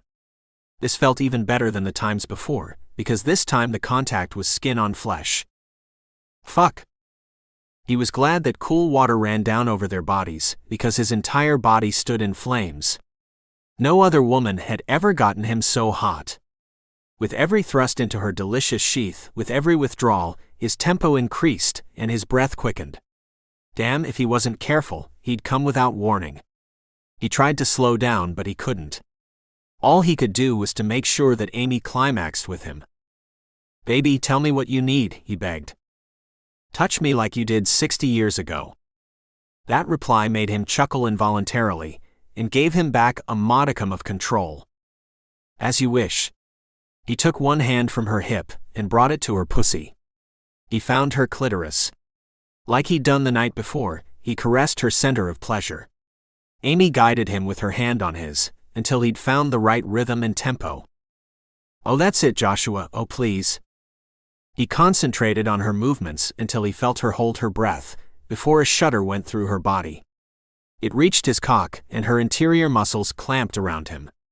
He let go of the last vestiges of his self-control, and allowed his orgasm to wash over him. He felt his semen shoot into her, fill her, and make his movements even smoother than before.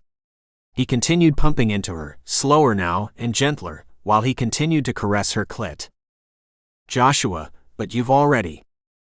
"Shish baby, just let yourself go again. I love the way you squeeze me when you come."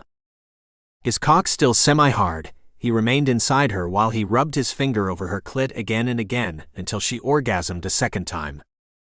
Breathing hard, he leaned his head next to hers against the wall and allowed the water to cool his heated body.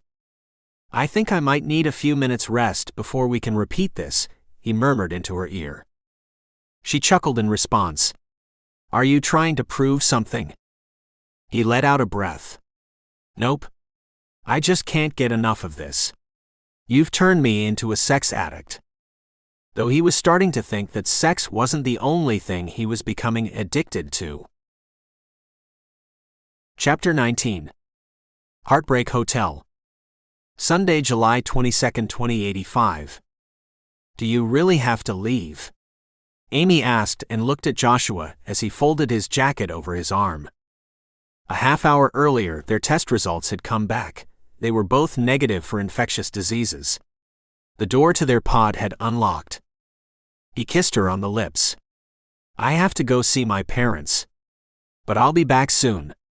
You'll be so busy with orientation that you'll barely notice that I'm gone." "All right." She watched Joshua leave the pod, and the door fell shut behind him.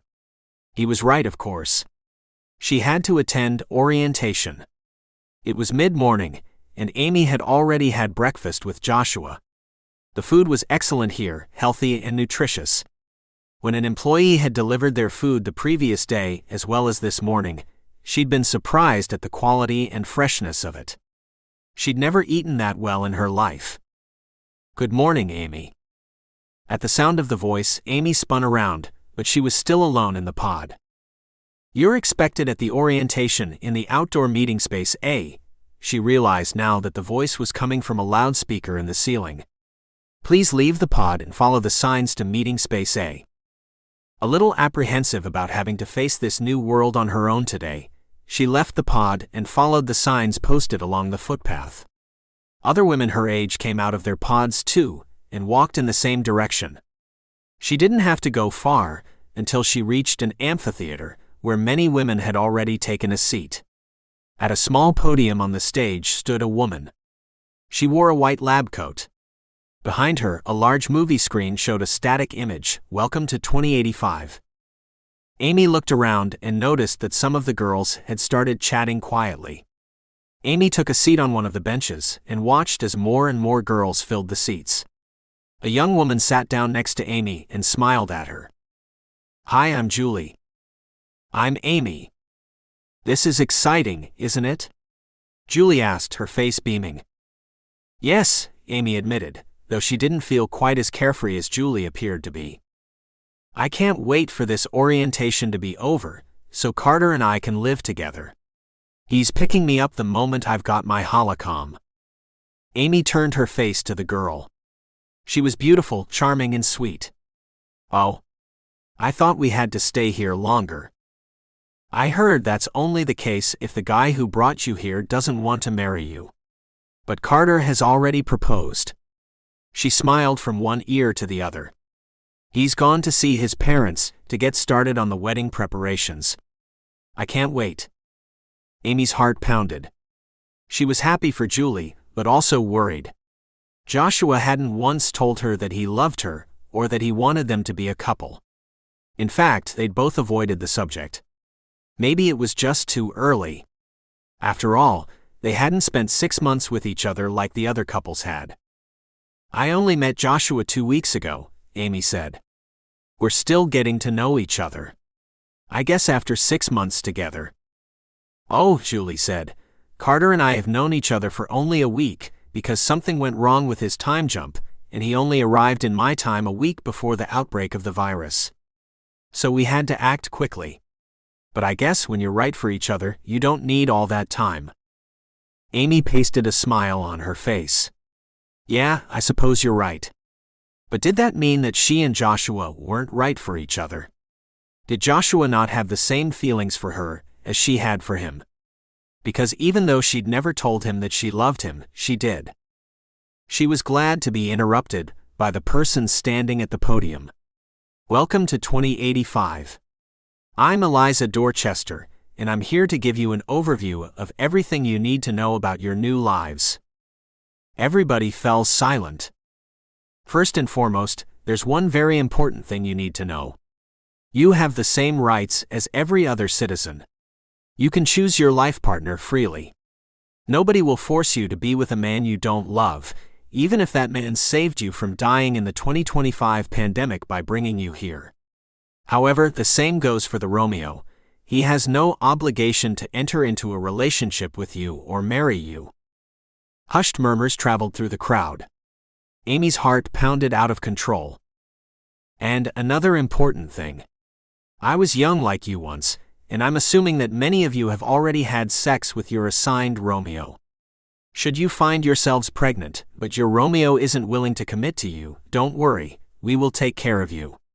You will be able to raise your child without any financial worries. Healthcare is free in 2085, and will provide you with suitable accommodations.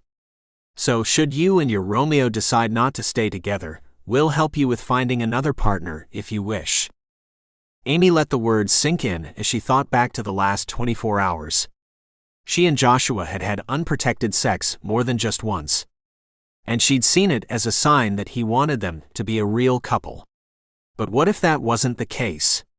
Surely he knew that the Institute for Time Travel would take care of her, should she become pregnant. Was that why he'd told her not to worry? Orientation day was interspersed with a break for lunch, where everybody assembled in a large tent where a delicious buffet was awaiting them. In the afternoon, more presentations by different people introduced the newcomers to the technology and customs of the 2080s. By late afternoon, Amy was exhausted from having to take in so much new information. She was glad when Mrs. Dorchester finally released them to return to their pods to rest before dinner. Amy followed the footpath back to her pod. When she arrived there, a young woman her age stood waiting in front of it. She was the epitome of beauty: long blonde hair, blue eyes, perfect skin, a stunning model-like body. The woman looked her up and down, her gaze lingering on Amy's scarred face for longer than was polite. "Did you come to 2085 with Joshua?" Amy nodded, curious. "Yes, I'm Amy. Was there something else on the agenda for today?" "Well," she said, smirking now, "I'm Kelly, and I'm Joshua's girlfriend. I just want to let you know not to expect him back." Shock charged through Amy and a gasp ripped from her lips. Joshua had a girlfriend while he'd slept with her. That couldn't be true. But he... With an icy look, Kelly cut her off. "He only did his duty. I wasn't happy about him signing up for this program, but I forgave him. I suppose every man wants a last fling before he gets married." Then she pointed to Amy's scars. "And you didn't really think that a handsome man like Joshua could love a girl like you? Let me tell you something about Joshua. He likes to surround himself with pretty things. And you don't fit that category. He's out of your league. Maybe a guy who's desperate to have a family will take pity on you." At the cruel words, tears welled up in Amy's eyes, but she pushed them down. She wouldn't give this heartless woman the satisfaction of seeing her cry. Still, the truth hurt. Joshua didn't want her. Despite everything that had happened between them, he'd only done his duty to his people. He'd brought her to the future with him. But he had no intention of spending this new future with her. She was on her own. With her last ounce of control, she lifted her chin and looked straight into Kelly's cold eyes. "Don't worry. I only used him to make a better life for myself." She turned away from Kelly and entered the pod, letting the door fall shut behind her. The tears started flowing the moment she was alone. She was in love with Joshua, but he was in love with somebody else. Chapter 20. Trouble in Paradise. Tuesday, July 24, 2085. Joshua hadn't seen or spoken to Amy since Sunday mid-morning when he'd left the Institute for time travel and returned to his parents' home. They'd been excited to have him home, and were full of questions about his time in the past, and particularly about the woman he'd brought back. He'd told them about some of his experiences in 2025, but hadn't gone into detail about Amy, and hadn't mentioned her physical disfigurement. How could he answer their questions when he didn't know whether he had true feelings for her, or whether it was just sex that drew him to her? Just like it did now. After nearly 48 hours without seeing her, without touching her, he felt like a drug addict on withdrawal. Fuck. He'd never felt like that when he hadn't seen Kelly in a few days. Was it because Amy was so much more generous, giving him free rein over her body when they made love? When he'd awoken with her in the pod on Sunday, he'd found Amy sucking his cock with such skill and abandon that he'd come so hard and so fast that he hadn't even been able to pull out of her mouth. Just thinking of this now made him yearn for Amy's touch. Damn it, he had to go and see her, even though he still had no answer to his ultimate question. Could he fully commit to her and start a life with her, have a family with her? Maybe the answer to that question would reveal itself once they'd spent more time together, once they knew each other better. He ordered a car to take him to the Institute for time travel. The gates of the Institute were open now, which could only mean that quarantine had been lifted for all new arrivals. The women were allowed to receive visitors, not just their respective Romeos, and leave the compound if they wished to explore other parts of the city. He took the footpath to Amy's pod and noticed that many young women were chatting with each other or walking hand in hand with young men, presumably the ones who had brought them to the future. There were signs posted for various events the women were requested to attend to learn more about the future. Other signs pointed to the communal dining tent. The entire place looked peaceful. At the door to Amy's pod, Joshua took a deep breath. He opened the door quietly, because he wanted to surprise her. He found her standing in the living room, looking at the TV screen, which showed the agenda for the day. She wore shorts and a t-shirt. "Amy," he murmured. Amy spun around, and he was already opening his arms and walking toward her to embrace her, when she glared at him and took a step back. "What are you doing here?" The hostile tone in her voice made him stop in his approach. "What do you mean?" "I'm here because I missed you. I want to spend time with you." She scoffed. "Right. What about your girlfriend? I suppose she doesn't have time today, or is she just not in the mood for sex? So you figured you could sneak in here for sex?" "What? I don't have a girlfriend." "Stop lying to me, Joshua. She came to see me. Kelly, she told me you're getting married and that I was just one last fling." "Fuck." He ran a hand through his hair, trying to digest the news. "Kelly? She came here. What the fuck? Why would Kelly claim that she was his girlfriend and they were getting married? She was engaged to Corbin Carmichael." "It's not true, Amy. Kelly is my ex-girlfriend. And I have no idea why she would claim that we're getting married. She's engaged to somebody else." He took a step toward her, but Amy lifted her hand to stop him. "Don't. Do you really think I'd let you touch me when you're just using me?" She shook her head. "How could I have been so stupid to think that you cared about me? It all makes sense now." She sniffled. "I met the other women from 2025. Their Romeos are committed to them. They are couples. But we're not.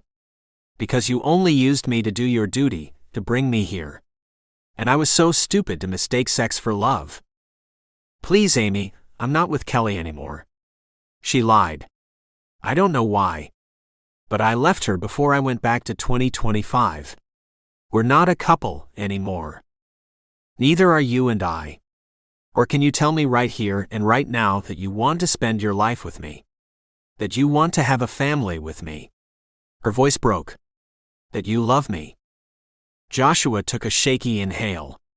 Fuck. He couldn't lie to her. He wasn't ready to commit to her. But he didn't want her to think that he was just using her, because he wasn't.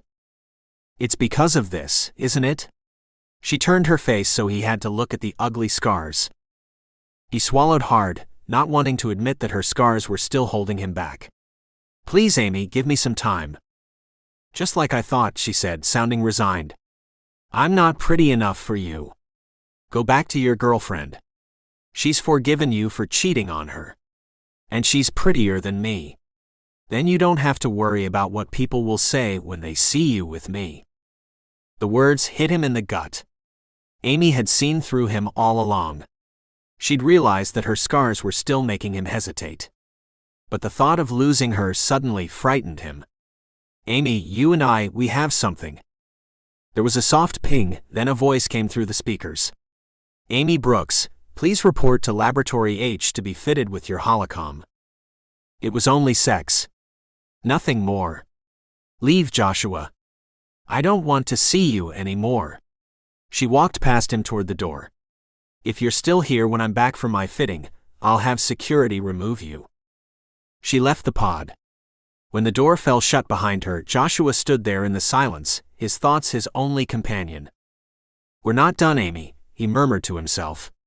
"Not by a long shot." Chapter 21. Blast from the past.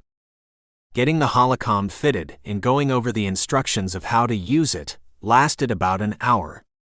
Amy was glad for the distraction. Looking into Joshua's eyes and seeing that he couldn't commit to her had hurt. And it would hurt for a long time. In a way, she blamed herself for falling for Joshua. When she thought back at every conversation they'd ever had, she could see clearly now that he'd never pretended that he loved her or that they would have a future together. She'd simply assumed it because physically, they'd been more than just compatible, they'd been perfect together. But she couldn't just be a man's mistress while he made a life with another woman, a much more beautiful one. Somehow she had to survive this. Maybe one day, she would be ready to trust somebody else enough to allow herself to fall in love again. But right now, it was best to concentrate on her immediate future. One day at a time. When she approached her pod, she noticed an old woman sitting on the bench outside. She was at least 80 years old, but looked healthy and strong in her loose-fitting navy pants and white blouse. She wore sunglasses, and her hair was almost white. Amy walked toward the door to her pod, when the woman rose from the bench and addressed her. "It's really you." She shook her head and smiled. "I've been waiting so long for this moment." She took off her sunglasses and slipped them into her pants pocket. "Amy." Tears welled up in her eyes. Amy stared at the woman. Her eyes reminded her of somebody. The voice had changed, but it was familiar too. Tears suddenly stung in her eyes, and she took a step closer. "Rosie." Rosie smiled and nodded, before she wrapped her arms around Amy and hugged her closely. "I've been waiting over 60 years for this moment. I can't believe you're here. How did you find me?" Rosie released her from the embrace. "I have a friend at the Institute. He notified me when you arrived. You told me before you left to which year you'd be traveling with Joshua, so I made inquiries." "Come, you have to tell me everything that happened after I left," Amy said. "Let's sit on the terrace." When they sat down on the comfortable outdoor two-seater sofa on the small terrace of her pod, Rosie squeezed her hand. "I have to thank you for warning me about the pandemic. At first, I didn't want to believe you. But when the first people got sick in Los Angeles, just when and how you'd predicted, I knew what to do. I left LA. My aunt had an old cabin in the San Bernardino Mountains. I went there and stocked up on everything I would need for several months in isolation. It was hard to be alone for so long, but when I heard that everybody who worked at the Daily Grind got infected and several, including Mr. Mercola, died, I knew I'd made the right choice." "Mr. Mercola died? I'm so sorry." Even though he hadn't been the best employer, she was sorry about his fate. "And your family? Your relatives?" A sad smile traveled over Rosie's face. "Many died. I tried to warn them, told them to isolate, to avoid crowded places, to take precautions, but they didn't listen. Amy, if you hadn't warned me, I wouldn't have survived. I would have either been infected in the cafe or when visiting my family. And I would never have had this wonderful life. Tell me." Amy felt joy for her friend. "Did you get married?" "Yes. And my husband is a wonderful man, still strong, still handsome. We have 3 children and a dozen grandchildren. Even 1 great-grandchild already, and more on the way. They're all healthy, and because I never got infected with the 2025 virus, my offspring don't carry the mutated gene that makes women infertile." "I'm so happy for you," Amy said, her voice breaking. "I also understand now why you only told me about the pandemic and what year you were traveling to. Had you told me that the pandemic would create a gene mutation responsible for infertility, I would have been tempted to try and work on a cure decades before our scientists even discovered it. But then Joshua would have never traveled to 2025. And you wouldn't have met him. I would have destroyed your happiness." Tears started running down her cheeks, and she couldn't hold back the sobs that ripped from her throat.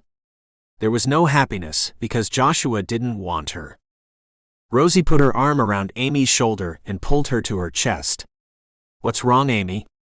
Don't cry. Everything turned out fine." Amy lifted her head and looked at her friend. "Not for me. Joshua doesn't love me. He's going to marry Kelly, his girlfriend." "That can't be," Rosie claimed. "They broke up before his trip to 2025 because Kelly accepted a marriage proposal from Corbin Carmichael. His family is very rich." "How do you know about Kelly?" "I might have kept an eye on Joshua ever since he was born." Mischief glinted in her eyes. "You stalked him?" "I don't think it's called stalking when it's done only to make sure nothing bad happens to him. I knew he had a girlfriend, but I also knew that Kelly was shopping for the richest husband. She has quite the reputation of being high maintenance. I knew she would dump him for somebody richer, so Joshua would be free to travel to 2025. I might even have manipulated the ride he ordered that evening when Kelly broke up with him to make sure it took him to the Institute for Time Travel." At Rosie's revelation, Amy had to shake her head. How? I have lots of friends and family. My son-in-law works for the company that provides the self-driving car service in Los Angeles. I can't believe you did all this. For me. Oh, Rosie. I had to thank you somehow. Without you, I wouldn't be here today. I have a wonderful life, a loving family, a fulfilling job. All thanks to you. A job? You still work? I mean, you must be 81 by now. 82 actually, but who's counting? She smiled. I'm a plastic surgeon. One of the best. I thought you were studying engineering back then. I was, but after the pandemic, after I realized that I would see you again in the future, I switched to medicine. I wanted to give back what you've given me. Rosie brushed her fingers over Amy's scarred face. I developed a unique laser technique that can erase any and all scars. It's an outpatient procedure. It takes only a few hours, and the healing process is quick. In less than 24 hours, I can make your face look flawless again. Flawless? Amy let the words sink in. She could be beautiful again. No more disfiguring scars. Nobody would stare at her anymore. Joshua wouldn't reject her. She would be just as beautiful as Kelly. Would he choose her then? But if he did, would she ever really know if he truly loved her? She knew the answer to it. If I do that, if I accept your offer and Joshua comes back to me because of it, I could never be sure of his feelings for me. You understand that, don't you? Rosie nodded. I understand. He has to love me with the scars or not at all. Rosie took her hands and squeezed them. Then we have to find out why Kelly is suddenly back in the picture.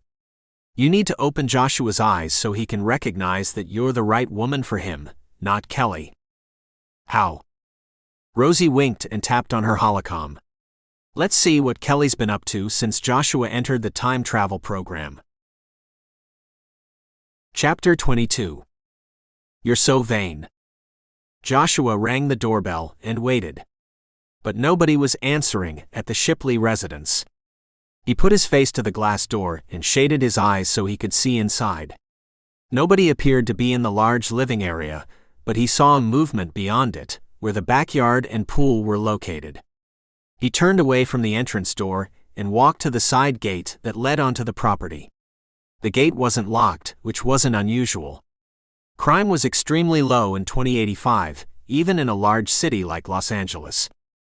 When he turned the corner of the house, he saw Kelly lounging near the pool. She was dressed in a bikini, with a short sarong around her waist and hips.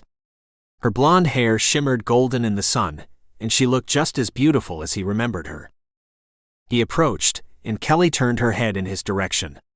Surprise flashed in her eyes, and a smile formed on her lips as she stood up. Joshua, she murmured in that seductive tone she always employed when she wanted something. Kelly. He remained standing several feet away from her.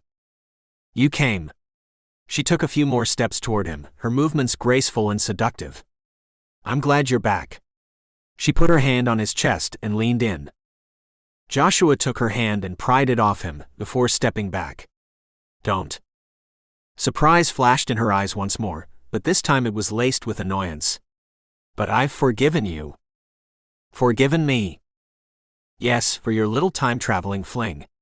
I'm not mad at you anymore. Joshua narrowed his eyes. You're not the one who has reason to be mad. I'm the one who's mad at you. What the fuck were you thinking harassing Amy and telling her lies about us? Harassing? I wasn't harassing her. I was simply telling her the truth. The anger inside him was close to boiling over. And what truth is that? That you're not going to marry her. She huffed. I mean, why the hell would you marry somebody so ugly when you can have me? You? He shook his head. May I remind you that you dumped me for Corbin Carmichael? Shouldn't you be planning your wedding, rather than feeding lies to my girlfriend? There he'd said it. He'd called Amy his girlfriend, and it didn't feel like a lie. It felt right. But I'm free again, Joshua. I broke up with Corbin. The news jolted him. Simultaneously, distrust rose in him. Why? Why do you think? She approached him once more and now put both hands on his chest. Because I realized that I didn't want Corbin. I love you. When she leaned in for a kiss, he pushed her back. You should have thought about that before you accepted his proposal. Did you know that I was gonna propose to you that night? Oh, Joshua, she purred. I'm so sorry. But now I'm free again. I want you back. He scoffed. Yeah, well, I'm not free anymore. Kelly's eyes widened. You can't possibly want Amy. I mean, she looks grotesque. I don't care what she looks like. She's a good person. A much better one than you. And we're good together. With her I can be myself. I don't have to play a role. And she cares about me. Kelly huffed indignantly, her mouth turning into a thin line. She doesn't care about you. Her words were laced with poison. You have no idea what she's really like. I didn't want to, but since you're too stubborn to see the truth, I'll have to do this. She tapped on her holocom. This is what she said when I went to see her to find out if she had real feelings for you. I only wanted your best. I would have never tried to split you guys up if I knew that she really cared about you. But she doesn't. Stop it, Kelly. You're just making things worse. I don't love you anymore. Listen, Joshua. Listen to this. She tapped on the hologram hovering over her arm, and suddenly, he heard Amy's voice. Don't worry. I only used him to make a better life for myself. It was Amy's voice. There was no doubt. But he knew she would have never said something like that. How low are you prepared to go? This is a deep fake. Amy would never say something like that. She has a heart. She's a warm, loving woman. She's not like you. Amy stepped out from behind the corner of the house where she'd heard the recording Kelly had played for Joshua. Yes, I said that, Amy said as she approached the two. Both of them whirled toward her. Joshua stared at her in disbelief. There was hurt and disappointment in his eyes. I said it, because of the painful things that Kelly said to me. That you could never love anybody who looked like me. I was trying to protect myself. After all, you never told me that you loved me. Joshua's gaze softened, and she knew he believed her.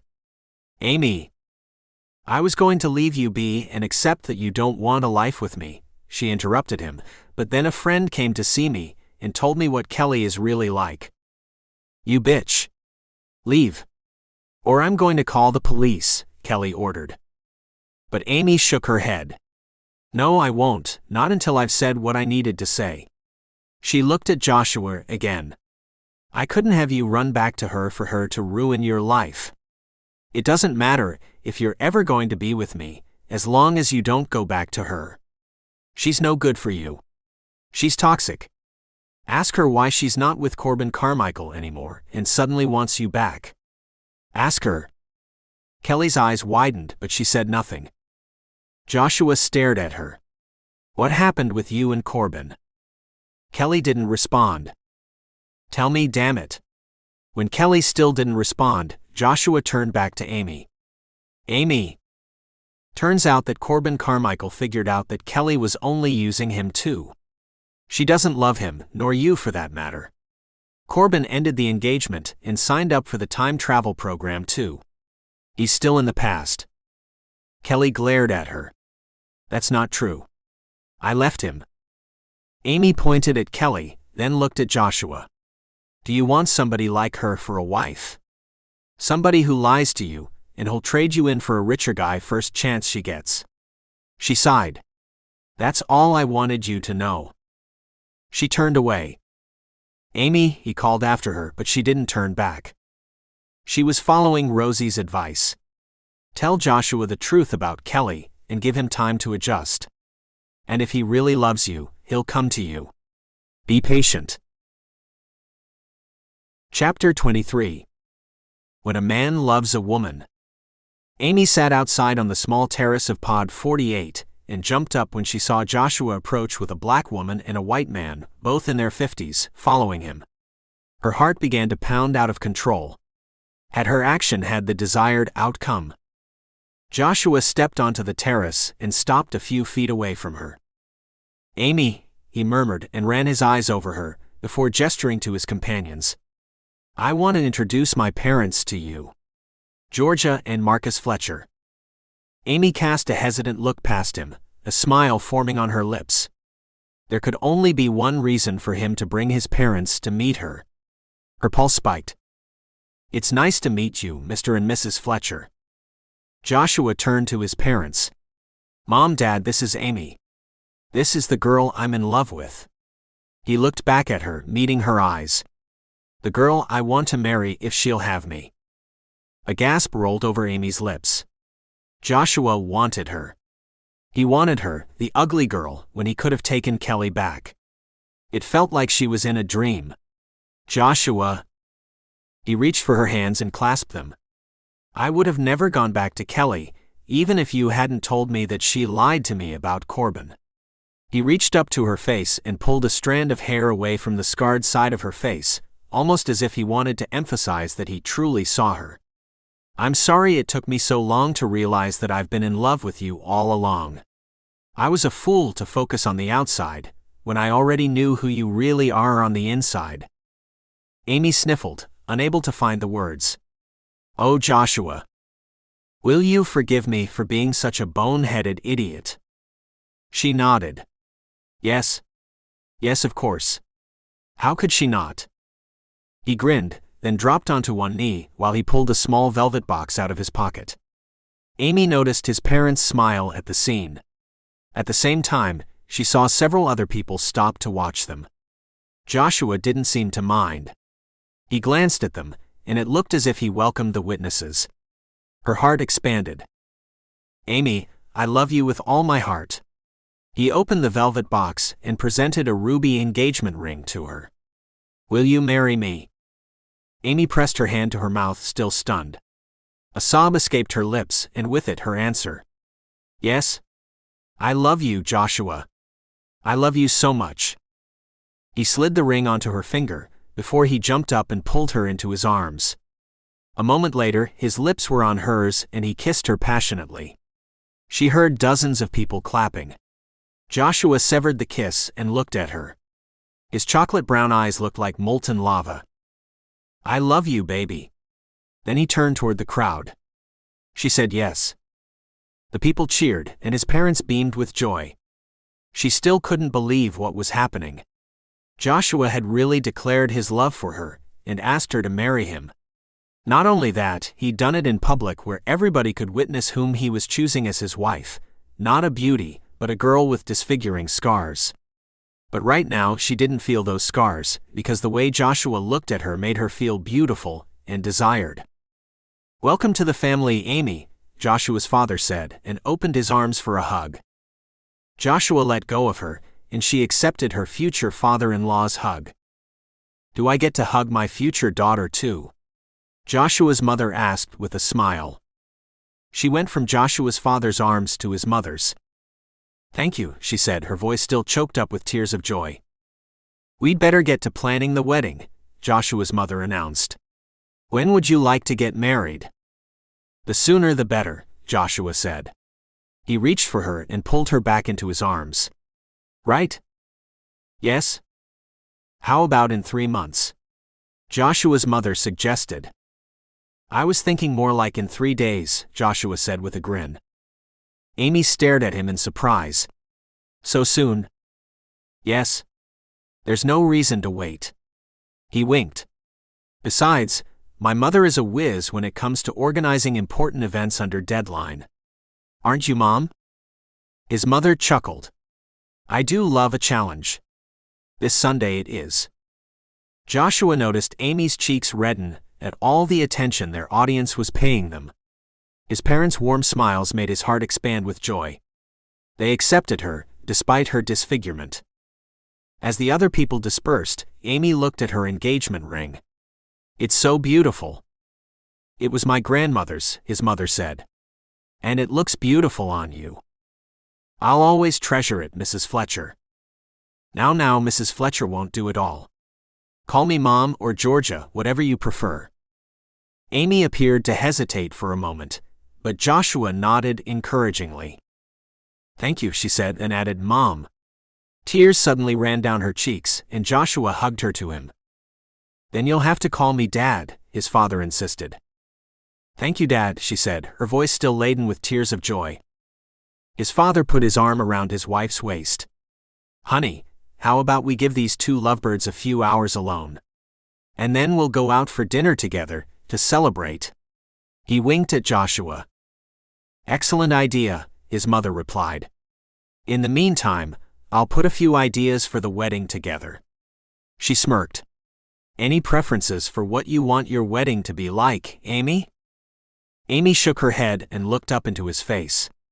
It doesn't matter where it is or what it all looks like, as long as I'm with you, Joshua. His parents laughed softly. You heard her, Mom, he said. As long as it happens this weekend, I'm game for anything.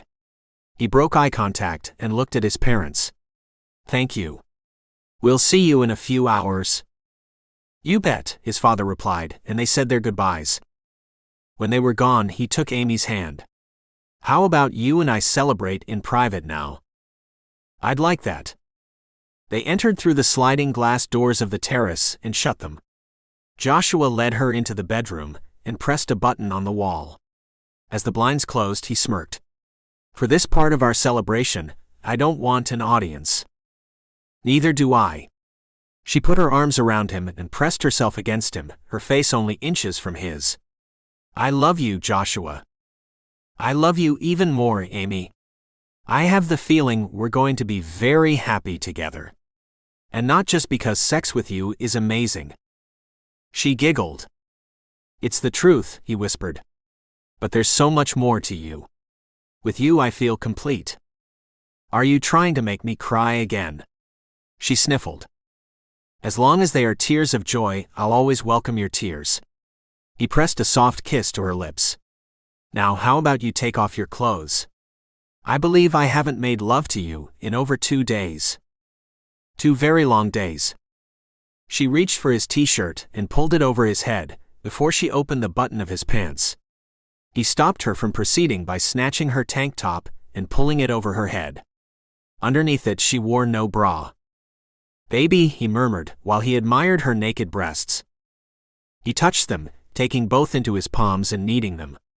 Amy moaned softly in response to his caresses. He felt her pull his zipper down and push his pants over his hips until they pooled around his feet. Before she could do the same with his boxer briefs, Joshua stopped her and freed her of her shorts and panties. Impatient much? She asked with a smile. You would be too. He directed a pointed look at the outline of his erection as it stretched the fabric of his boxer briefs to capacity. I see. That definitely explains your impatience. She laid her palm over his hard-on and squeezed him through the fabric. The touch sent a spear of fire through his body. Joshua gasped. Damn it, careful with that, baby. Or it might go off too early. But Amy didn't seem to be deterred by his warning and instead hooked her thumbs underneath the fabric and stripped him. He helped and stepped out of his shoes so he could free himself fully of his clothes. Naked, he pulled her into his arms, her body molding to his. He loved the way she felt, the skin-on-skin contact, the intimacy of their embrace.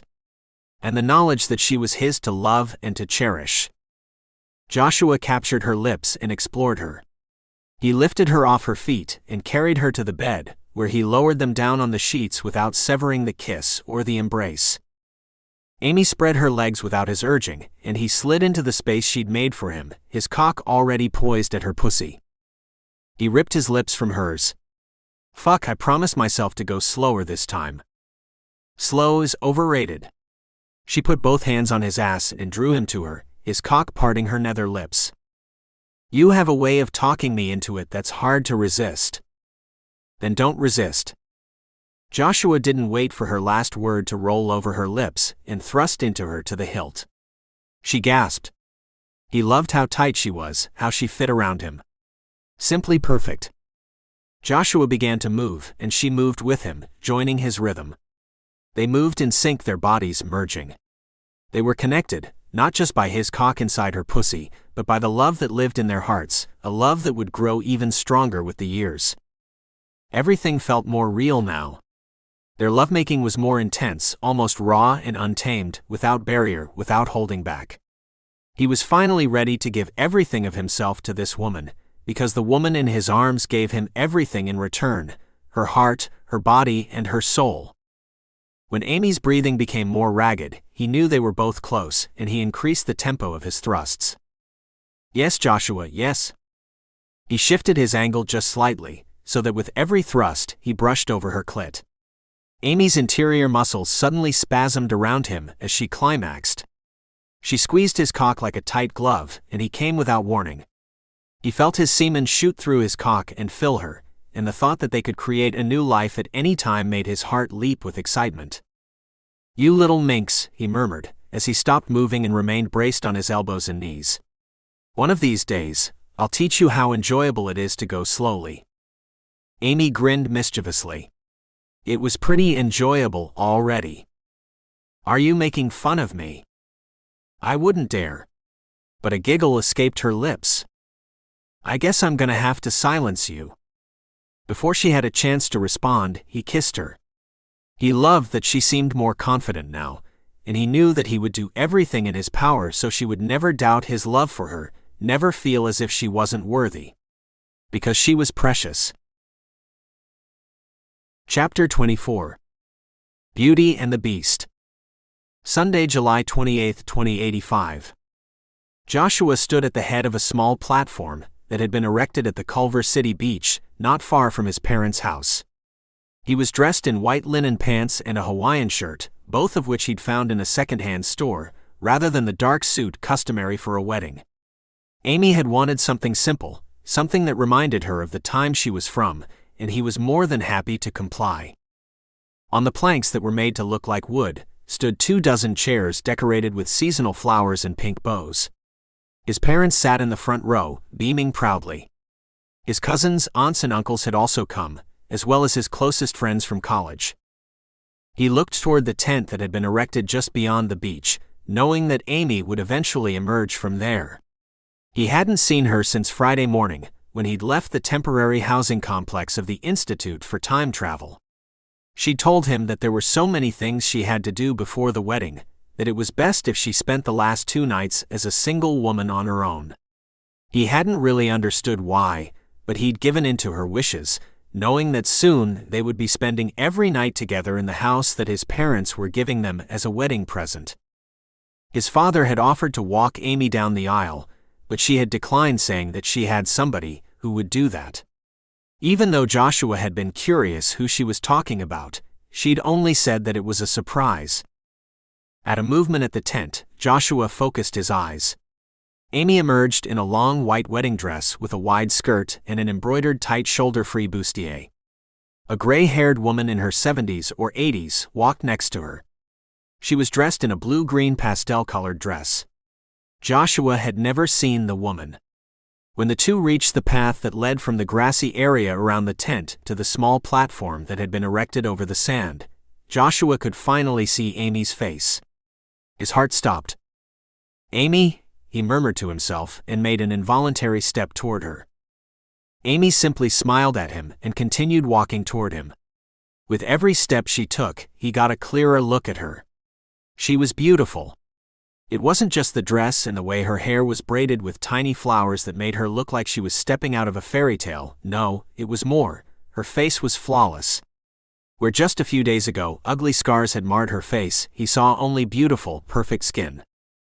Amy stopped near the front row where his parents were sitting, and the older woman who'd walked with her sat down next to his mother. Amy continued walking and stopped right in front of him, beaming. He lifted his hand to verify that he wasn't hallucinating. "Your scars, they're gone." Her skin felt as smooth as a baby's. Amy cast a glance back to where the older woman was sitting, then looked back at him. "My friend Rosie did this for us. She's a plastic surgeon." "How?" "I don't understand." "How did you know about her?" "Don't be mad at me, but I knew Rosie from the cafe. I warned her about the pandemic before we left, and she survived because of it." And I told her that you were taking me to the year 2085, but I didn't tell her about the infertility gene because I knew if I did, it would have changed the future, and you might have never traveled back to find me." She cast a quick glance at Rosie, then looked back at him. Rosie became a plastic surgeon because she wanted to thank me. She waited all these years for me to arrive in the future. "Oh, Amy. Of course I'm not mad." He pulled her to him. "But you know that you didn't have to do this for me. I love you no matter what." She smiled. "I know. But I couldn't turn down a wedding present from Rosie, could I?" "No, that would be impolite." He couldn't help himself, and caressed her face before kissing her deeply. "Now you're as beautiful on the outside as you are on the inside." He turned his head toward Rosie and locked eyes with her. "Thank you, Rosie, thank you for this gift." Rosie smiled and nodded. Then she made a motion toward the officiant, who waited to perform the ceremony. "I was promised to witness a wedding."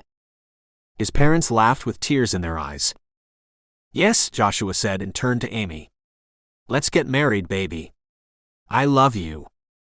"I love you, Joshua, forever and always," Amy replied, her green eyes shining back at him with love and adoration. He couldn't imagine a better future than the one he was starting now, with Amy by his side. A future filled with joy and laughter, with love and affection. A future they would have never had if he hadn't traveled back in time to find her. Thank you for listening to this audiobook.